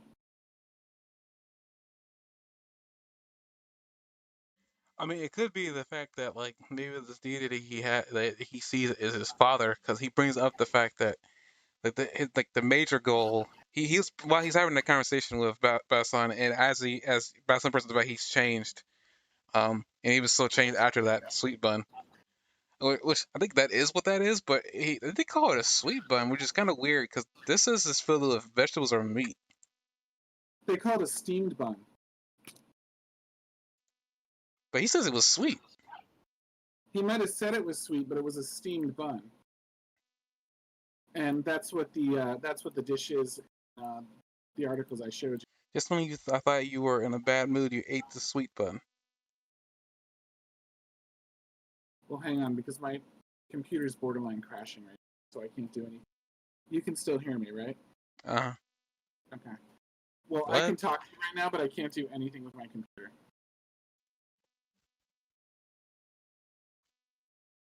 Say something if you can hear me. What? Okay. I think I'm back. No, they somewhere in that scene they call it a steam bun. Maybe it was a mistranslation? Hold on, let me go back. It can probably be both sweet and steamed, though, right? I don't know. I feel like there's a difference. Well, the steamed bun is like a really open-ended food. If you look from that thing I showed you, like sometimes they're filled with meat, sometimes they're filled with other. Yeah, it's called a steamed sweet bun. So we're both right. At 2001. Yeah, I saw it. I saw the sentence. So some of them, like a dusha babo, for example, is filled with sweet bean paste. So some of them, or one of them is sweet yellow custard filling. So they can be meaty or they can be sweet or something like that, and still fall under the category we're talking about. It's less common for them to be sweet, but that also helps understand why she specifies that it's sweet instead of meaty. You know, like you wouldn't be like, here, have this meaty steak. You would say, have a steak, and it's understood that it's meatier. Have a taco. You know what I mean? Like you wouldn't say, have this meaty taco because tacos are so. But if it was a fish taco, you might say a fish taco because tacos don't traditionally have fish in them, but they can have fish in them. So she might be specifying that it's sweet to help him understand that he's about to eat something sweet instead of meat. Yes, I don't know. Like I think Ren had already been changed. I don't think the sweet bun signified a change. I think the sweet bun when he ate it signified a change in the thought process. Yeah, he got over the river. All I know is like he's saying that he was talking about how like he always thought he always hated humans, stuff like that, and then when he met Yo, that changed. And now his next hurdle, and now he's having this whole conflict where he's killed so many people, he doesn't think he can atone for it. And I'm sorry, are we talking about Vegeta's or this guy? talking about Ren. Oh, okay. When you said he's done so many evil things that he didn't think he could atone for it, I was a little bit thrown for a second. I wish Vegeta has to kill anybody, but no, he's killed people, so I'm gonna move on from that. Anyway, But then Ren brings up the fact that a lot of his problems have to deal with his family and specifically his father. yeah. And now he's gonna go out of his own way to go and defeat his. He says defeat his father, but something inside me thinks he's gonna try to kill him. Or something inside me just thinks he's gonna. There's a bunch of zombies in front of his parents' house, so I guess this guy was expecting his son to come back to try to defeat him.